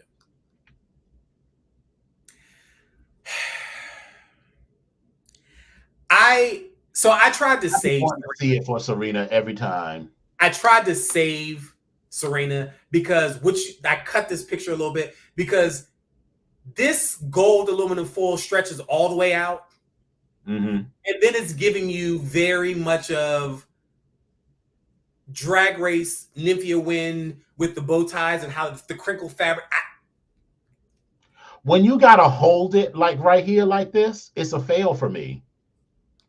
Because what it tells me that this dress has no structure. Because if it does this and it bunched up like that and that was part of the look, then it would be fine. But if you have to hold it to give it what's making this dress even moderately interesting is all of this texture here with all of these folds and stuff. But that's only because she's holding it that way. And so as soon as she lets that go, any interest that the dress has, so therefore it's not the construction of it that makes this dress interesting. It's not doing it for me. But I was trying to save her. But and baby, this Miss Muppet, this Janice from the Muppet surgery that she had is killing me. I cannot. Spotlighto. I cannot. Everybody was going in for this look for Kylie Jenner, and I just was not seeing it. It was like she was auditioning to play Morticia. That's Kendall. And that's what I know. And I was like, nah, it's not ugly, but it just didn't. It's a gown. Like that's just where I'm at. Like it's like, oh, it's a gown. Like, okay, well, all right, that's where we at. Yeah, it's just a gown. Like it's a gowny gown. Beautiful like, gown. You know, she's in it. And she's making it look good, which is what she does. You know what I mean? Like this is what if you in the fashion industry, you got a career going on, you should put something on it. You should make the shit look good. You should. So she's actually helping them out. Like what the fuck? Right. Anna Wintour. I'm disappointed in Anna Wintour. And I mean, I guess he's 75 years old, so she's not gonna bust out in some of these other stuff. But this feels a little simple for the event. Baby, Anna Wintour has never been a fashion plate in the sense that she knows what she likes, what she wears is what fits her, and that's it. That's all that it is. Like, it ain't even about really trying to be. Listen, she's had the same hairstyle for how old are we? Like, she's had for that many years, she's had the same hairstyle. Like, come on. Well, I can remember ever seeing her. Right. I mean, the only thing that's different about her right now is she don't have the glasses on. Right. That's it. But, you know, this was that Loewe, as you said, and Kylie was in Givenchy. And this, okay. So there's a couple of things about this that I like and I don't like. Andy Cohen and Sarah Jessica Parker. I didn't know how they got together. I don't know how but okay, whatever. I think that's I'm pretty sure that Sarah is his fag hag. Okay, well, and it's fine. It's absolutely fine. Andy looks like a guy in a tuxedo, and that's it. It's just plain. Ain't doing nothing else. We cannot give him that much credit. These are two different pieces. This does not look like a two-piece tuxedo. This looks like a tuxedo blazer jacket and some pants, and the shit don't fit at all. These pants do not fit him. And that man got money.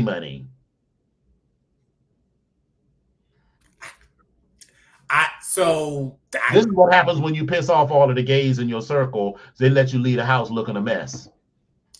So Sarah, I thought, Sarah, bitch, I love a swoop. So I'm always down for the swoop. I had to get into the hat, or I couldn't figure out whether it was a fascinator or a hat. But baby, do you see the different levels, the like 3 or 4 or 5 different levels that it goes into? Mm-hmm. That part is what gagged me. And then when I paid attention to the pearls, baby, the pearls go all the way down to almost her ankles. It's one. I said, listen, I don't particularly care for the gown itself. I just like the idea of it and how it's put together. Yeah, the accessories is what make this. The gown is meh. Yeah. Listen, Lala looks great, and she's been making Wicked Stepsister. Huh? Wicked Stepsister. Wicked Stepsister, and she's wearing Alexander McQueen, and it's it's okay. That's all I got for her. I really love Teyana Taylor. I really tried to. You didn't like this? I like the gown. Okay, so here's my issue with this. Okay.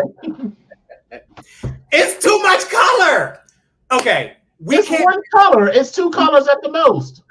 No. Her skin tone, her hair, the multiple colors on the dress, it is washing her out, making her look lighter and whiter and not what she is. Okay. And that's my issue with it. I think the gown itself is great. I think the hair is some good hair. I'll even get into this old clunky shoe, and it's like, all right, it's cool. But I don't necessarily know if I like it all together on Teyana. Okay. But I love me some Teyana. I just, and I think this is Margiela as well. Okay. Child, this is giving Darkwing Duck tease. Or Jeepers Creepers 2024. Or 1994 before he became. Mm-hmm. So yeah, that's all. Okay, Usher. That's it.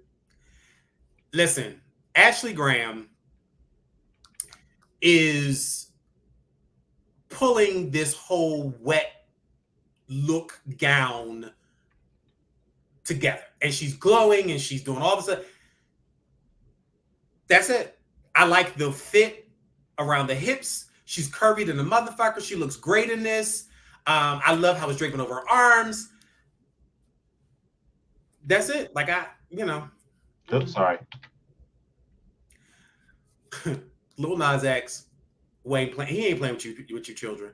He was just like, I'm gonna throw something on that's in the back of my closet, and I'm going to the store, and I'm gonna stop off afterwards, and I'm gonna stop by the Met and see if I can see some people when I'm rolled out. This look, whoever it is, I'm not necessarily. I don't dislike it, but it's just a little bit too much for me. It's a little busy for me. Yes. Gwendolyn Christie. Now, I don't like it giving Hunger Game realness. Yeah, I was gonna say I don't like anything about the gown, the hair. I don't like anything about it. But together, all the things that I don't like, it works for her. Exactly. Especially the hair. It works for her. And again, this is another Margiela combination. Mm-hmm. Now the jacket by itself, because as I'm looking at it now, it's like sheer. Okay, I can see that. That's cute. It'll be a cute little cover up for something. I think that's cute. But that's it. Lana Del Rey. No, ma'am. No. I just can't. Which part? Is it the sheer draping, or is it the actual trees that are that are up off the gown? I mean, which part?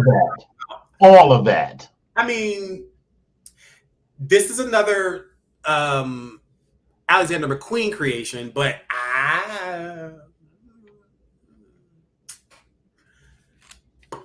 Alrighty, next. Now listen, I loves me some Michelle Yeoh. God knows I do, but all I can think of when I see this is like, hey, Epic, the popcorn is ready.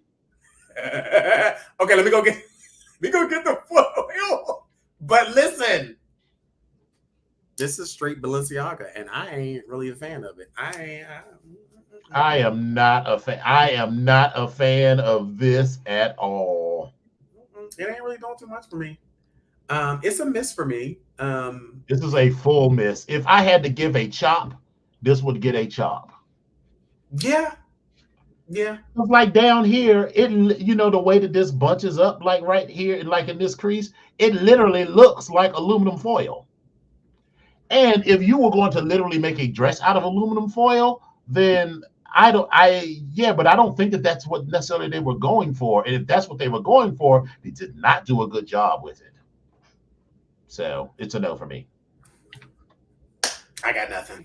This is fine. It's basic. It's, not on theme at all. She looks gorgeous. The dress is fine, but sure. This is some of the best look. The dress her skin is glowing. You know what I'm talking about? Like, this whole look for her is it's like a non-model look. Hold on 1 second. Alexa, how old is Naomi Campbell? She's our age. Naomi Campbell is a British model who was born on May 22nd, 1970. Oh, really? Information available on the internet. Naomi Campbell. Alexa, cancel. I thought she was a little older than that. Not because she looks older. It just feels like she's been modeling forever. Well, she has.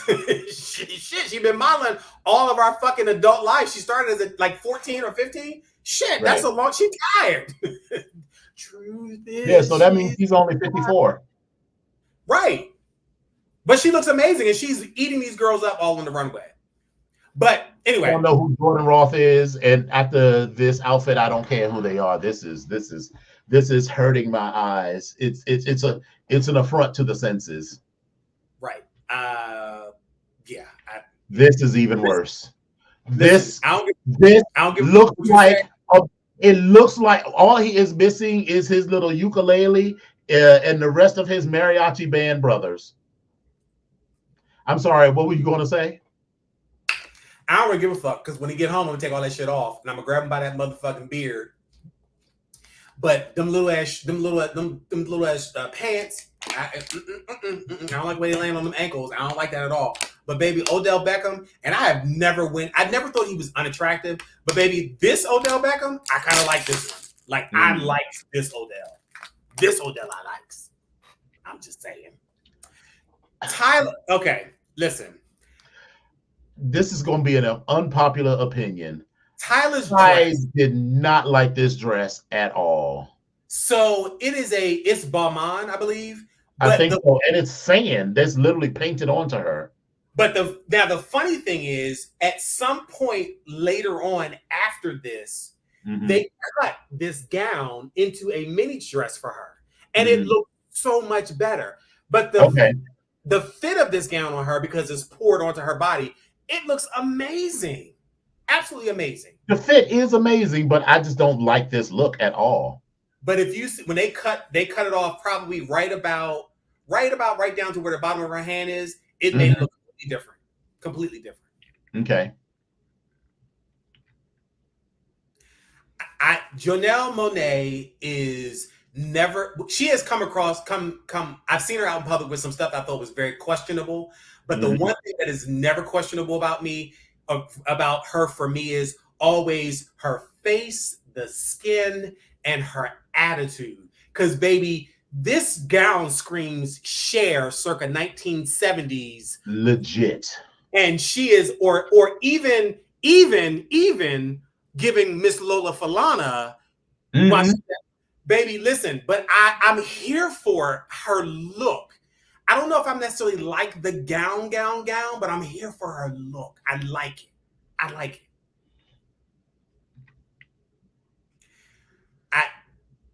The drama of this dress is what I liked. Miss Precious Lee, who I don't necessarily know who she is. She's a model, a plus size model, I believe.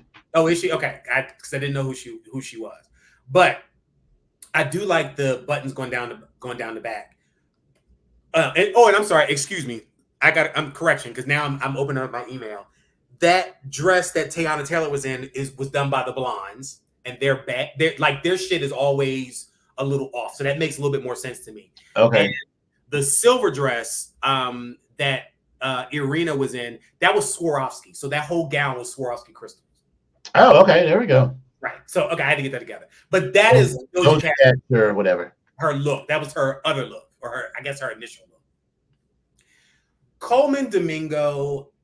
I did not like this as much as everyone else does, and bitch, I love a cape, but I didn't care for this as much. I don't like these pants. What really is killing me, what is murdering me, is these pants.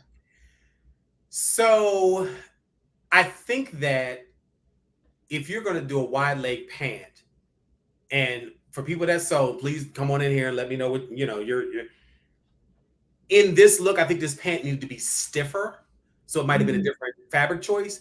But I understand that it's probably he needed to be soft, but it should have been, even if it was like a wool gabardine or something, like something heavier that would have made it like lay flat. I don't like the wrinkles in it right now, but that might would have just helped the pant by itself.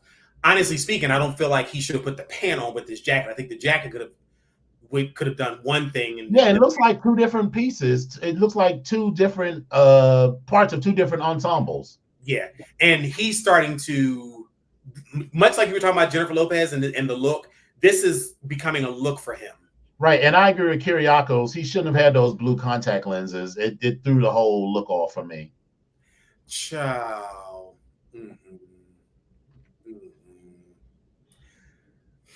I mean, Donald Glover is giving world's best Steve Harvey impersonator tease. Or he's given a Halloween costume and I'm a pimp for a day or something like that. I mean, it's a fine looking suit. It doesn't fit him, for one. And he's thickened up nicely. What? It's a what? I said the suit does not fit him. But what'd you say about the suit? It's a cute enough suit. That's what you said? I like the color.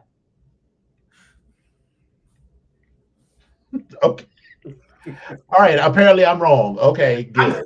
I'm feeling very judgy today. Clearly.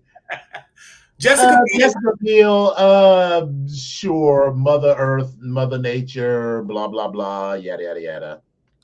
It's okay. It's just a lot of dress. That's it.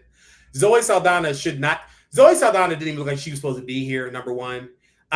This hooker got on some riding boots and a fairy fay gown with a Chloe belt. Girl, your stylist, fire them. And this looks like you are going out to the club or to brunch with your friends, not going to the Met Gala. That's it, because it didn't do it for me. But I was like, all right, Zoe, that's what you're gonna bring.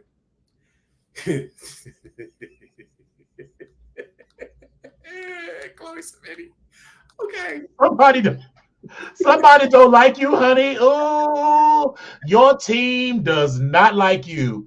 They do not like you to send you out of the house in this ensemble. They do not like you. Baby, the hair, the face, everything. I was like, they don't like you, honey. I feel like somebody on your team off fiercely. I feel like she is an extra right now for some period piece. Yes. Where she's playing like the other steps, like the real sister or the other sister or she's the other stepsister who doesn't have any lines. Oh God. Yeah, it's not doing it for me. Listen. This is stunning. I mean, this is a gorgeous gown. This is what I'm talking about, how like if you've got like structure and all that sort of stuff, and the dress has this structure without you doing anything with it, but it still feels organic. So I'm sure this is clearly like designed like this. So this probably doesn't move when she walks, but it doesn't look stiff. Listen, it's a beautiful, beautiful gown. Mm-hmm. And it looks like you float when you wear it. Yes, and it looks good on her, and I'm here for it. I can't remember who that's by either, but I'll figure it out. I can't remember. But anyway, it's a beautiful gown. It's the designer's name is I want to say Indian as in East Asian Indian designer. Yeah. I remember seeing the name of the guy, the designer. Yeah. Okay, Well, but this is all Tom Brown's looks. These are all Tom Brown's looks, and the one person I didn't put her picture in here because I thought that it looked better in this picture as opposed to in a single picture. But over here on the right is Cynthia Erivo. I think this is a great look for Cynthia. I thought it was good. The eye makeup is too heavy. It looked like she got bust in the face. Right. But I thought it was the gown was okay.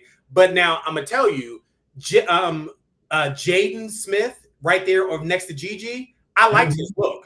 His jacket is a Tom Brown jacket. I liked his look. I thought it was amazing. And again, Gigi's dress was one of my favorites. So out of all of these pictures, there's 6 people that stood out to me. Kendall, Gigi, Demi Lovato, Kiki Palmer, Irina Shayk, the one who had the Swarovski dress, and Demi Moore, as well as Demi Lovato. There was one guy who had what was pretty much a basic tuxedo. He's a white guy, but then the where there should have been a tie was this lovely big huge flower. I did not see that. And I'll see if I can find it real quick while we go into some beautiful bean footage. But I love that because it took, because men's, some men will go like and be out there like Coleman Domingo, but then most men don't really do much. Like Chris Hemsworth didn't do anything, but Chris Hemsworth is gorgeous, so he just had on a basic tan suit, but still turned it. Well, wait a minute. If you want to talk about a basic situation and then turned it for what it is, Jack Harlow. Baby, Jack Harlow is my dirty white boy crush. Because, baby, when I tell you that motherfucker cleaned up real good, like his nails even look clean. I said, "Oh, now, bitch, now wait a minute, now, bitch, you look kind of tall, tall, creamy, and can get it." Like, I mean, it was kind of. Now, I still thought he needed a haircut or do something with the hair, but other than that, and he looked great. Like he looks great. Right. Hold on, I got a picture of Jack Harlow. Oh, I got one. I can drop it right. Listen. Truth is, I'm tired. Oh, where we know? Okay.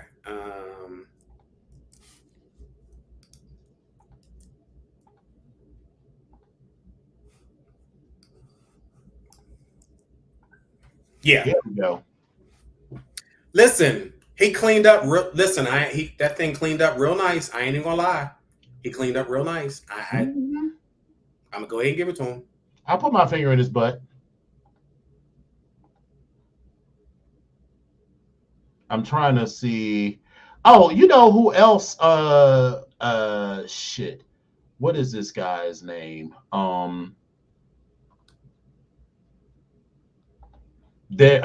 just share this picture.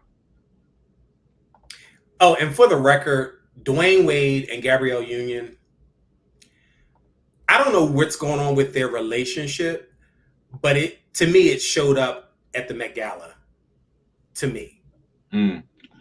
Barry Keogh, I think his name is. I liked his sort of 1800s footman look that he was giving. Okay. Oh. No, okay, they're all right. It's a look, and it definitely has I see how it can fit, and you can pull it, you can wear it one way or another. Like it can go either way. Like I see it. Okay, well, let's get into this beautiful bean footage, and we will come back in a minute.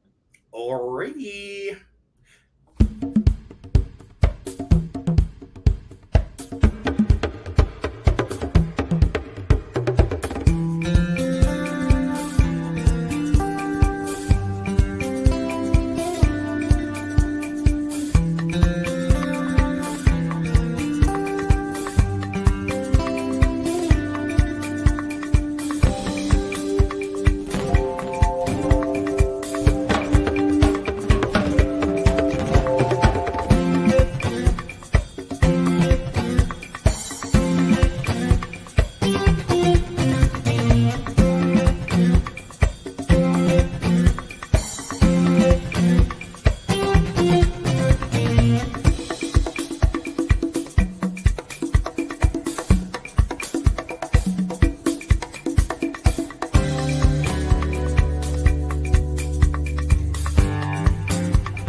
I found it. Hold on 1 second. So, but I have a picture. If that's what you're looking for, the one in the brown, I have a picture of that one. No, not in the brown. This guy right here. His name. In the black. Share this tab instead. This guy. Okay.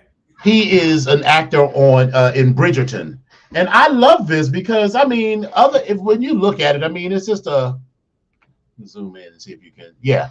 So it's just a little basic tuxedo, but I love this flower and the way that sort of transformed the whole look. I liked it to the point where I was like, bitch, I might do that one day. I mean, just listen, a big silk flower and wear that instead of a tie.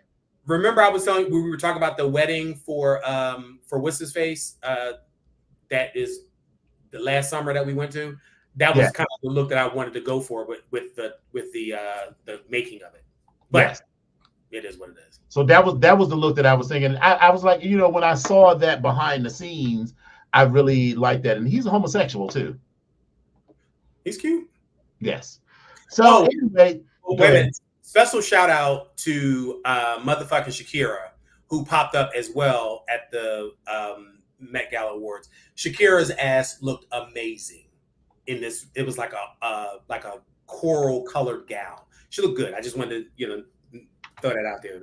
Hold on, let's Google it. Shakira Met Gallery. Hold on. Is she in this red Carolina Herrera? Mm-hmm. With the long train. Yep. We'll share that, and I will go to this tab instead. Yep. She looked amazing. I mean, it's good. This doesn't necessarily put any toot in my horn, but it looks good. Well, yeah. I mean, I'm just, we talk about it's too big for this shoe though, but sure. Or listen, I cannot stand a man or a woman foot who is too big for the shoe that they are wearing. And I know some of it is because it's a high heel, so your foot gets sort of pushed forward. But yeah. I see Grace in this comment, but she know what I'm talking about. Listen, I used to work with a woman. I used to call her Tiger Claws because her shoe would end right here, and the toes would sit right on the edge. And she'd be quick to put them toes out, but them toes would be right on the edge. And when I say gripping, it's like she put them in the shoe. Like when you see her when she sit down, like her toes go like this. They're like, whew, okay. When she stand up, they're like. Lola said there's a whole TikTok account dedicated to celebs' feet falling out of their shoes. And matter of fact, Terry, isn't that who we talked about before that I told you came into my office and is now over one of the schools? Isn't that who we talked about, who used to be downstairs and took the position that Linda had? Ain't that the same person? We talking about that person? Anyway, you hit me up. I think that's her. But yes. Well, as we wrap up for a long special edition, I want to say thank you all for coming out. It's been a fun evening as always. And as Epic says, truth is I'm tired and I'm ready to go. I need to get in my bed and jerk off.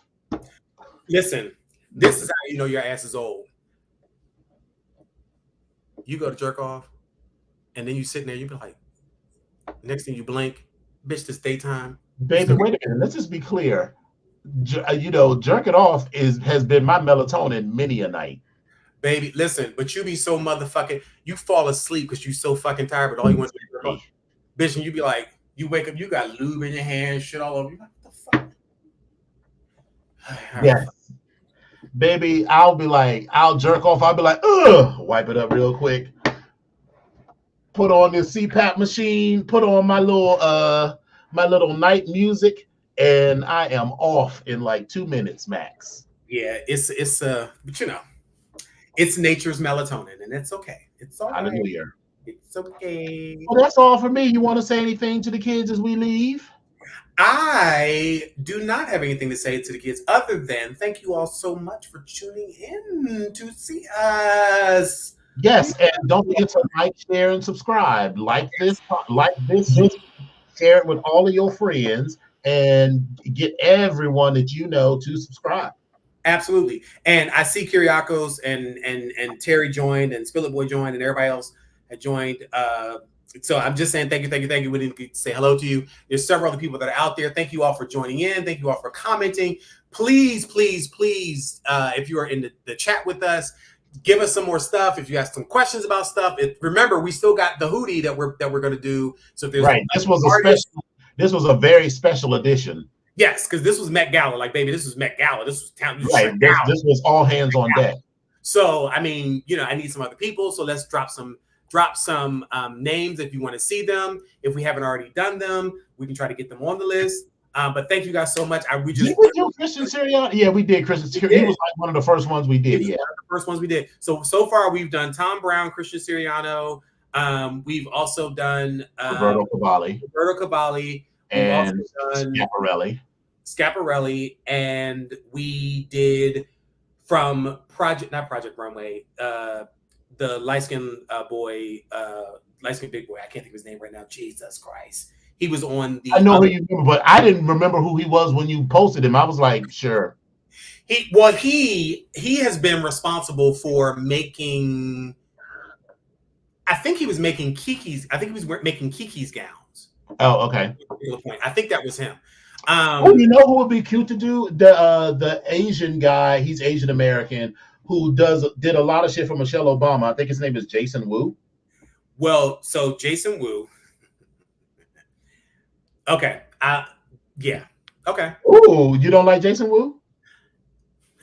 I don't dislike him. I'm also thinking that I'm mixing him up with someone else. Kyriakos says Sergio Hudson. Thank you, Kyriakos. We did Sergio Hudson as well. Oh, okay. Yeah. I couldn't remember his name. Yeah, I was drawing a blank. But I don't know. We can do Jason Wu. But I mean, listen, Kyriakos, Terry. Yeah, we would love to hear what you say. Just message us on the Facebook, Instagrams, on the TikToks. Desmond, Dylan, Eric, can y'all give us some people we can go through and we can look at some of these people and we can have a moment with them. So we want to keep this as interactive as possible. We want you come on and tune in and get what you need. So that's what we try to ask you, what you need, so we can give you what you need. Well, all right. Until next week's kids, we will say thank y'all for coming out. God bless you and good night. Mwah.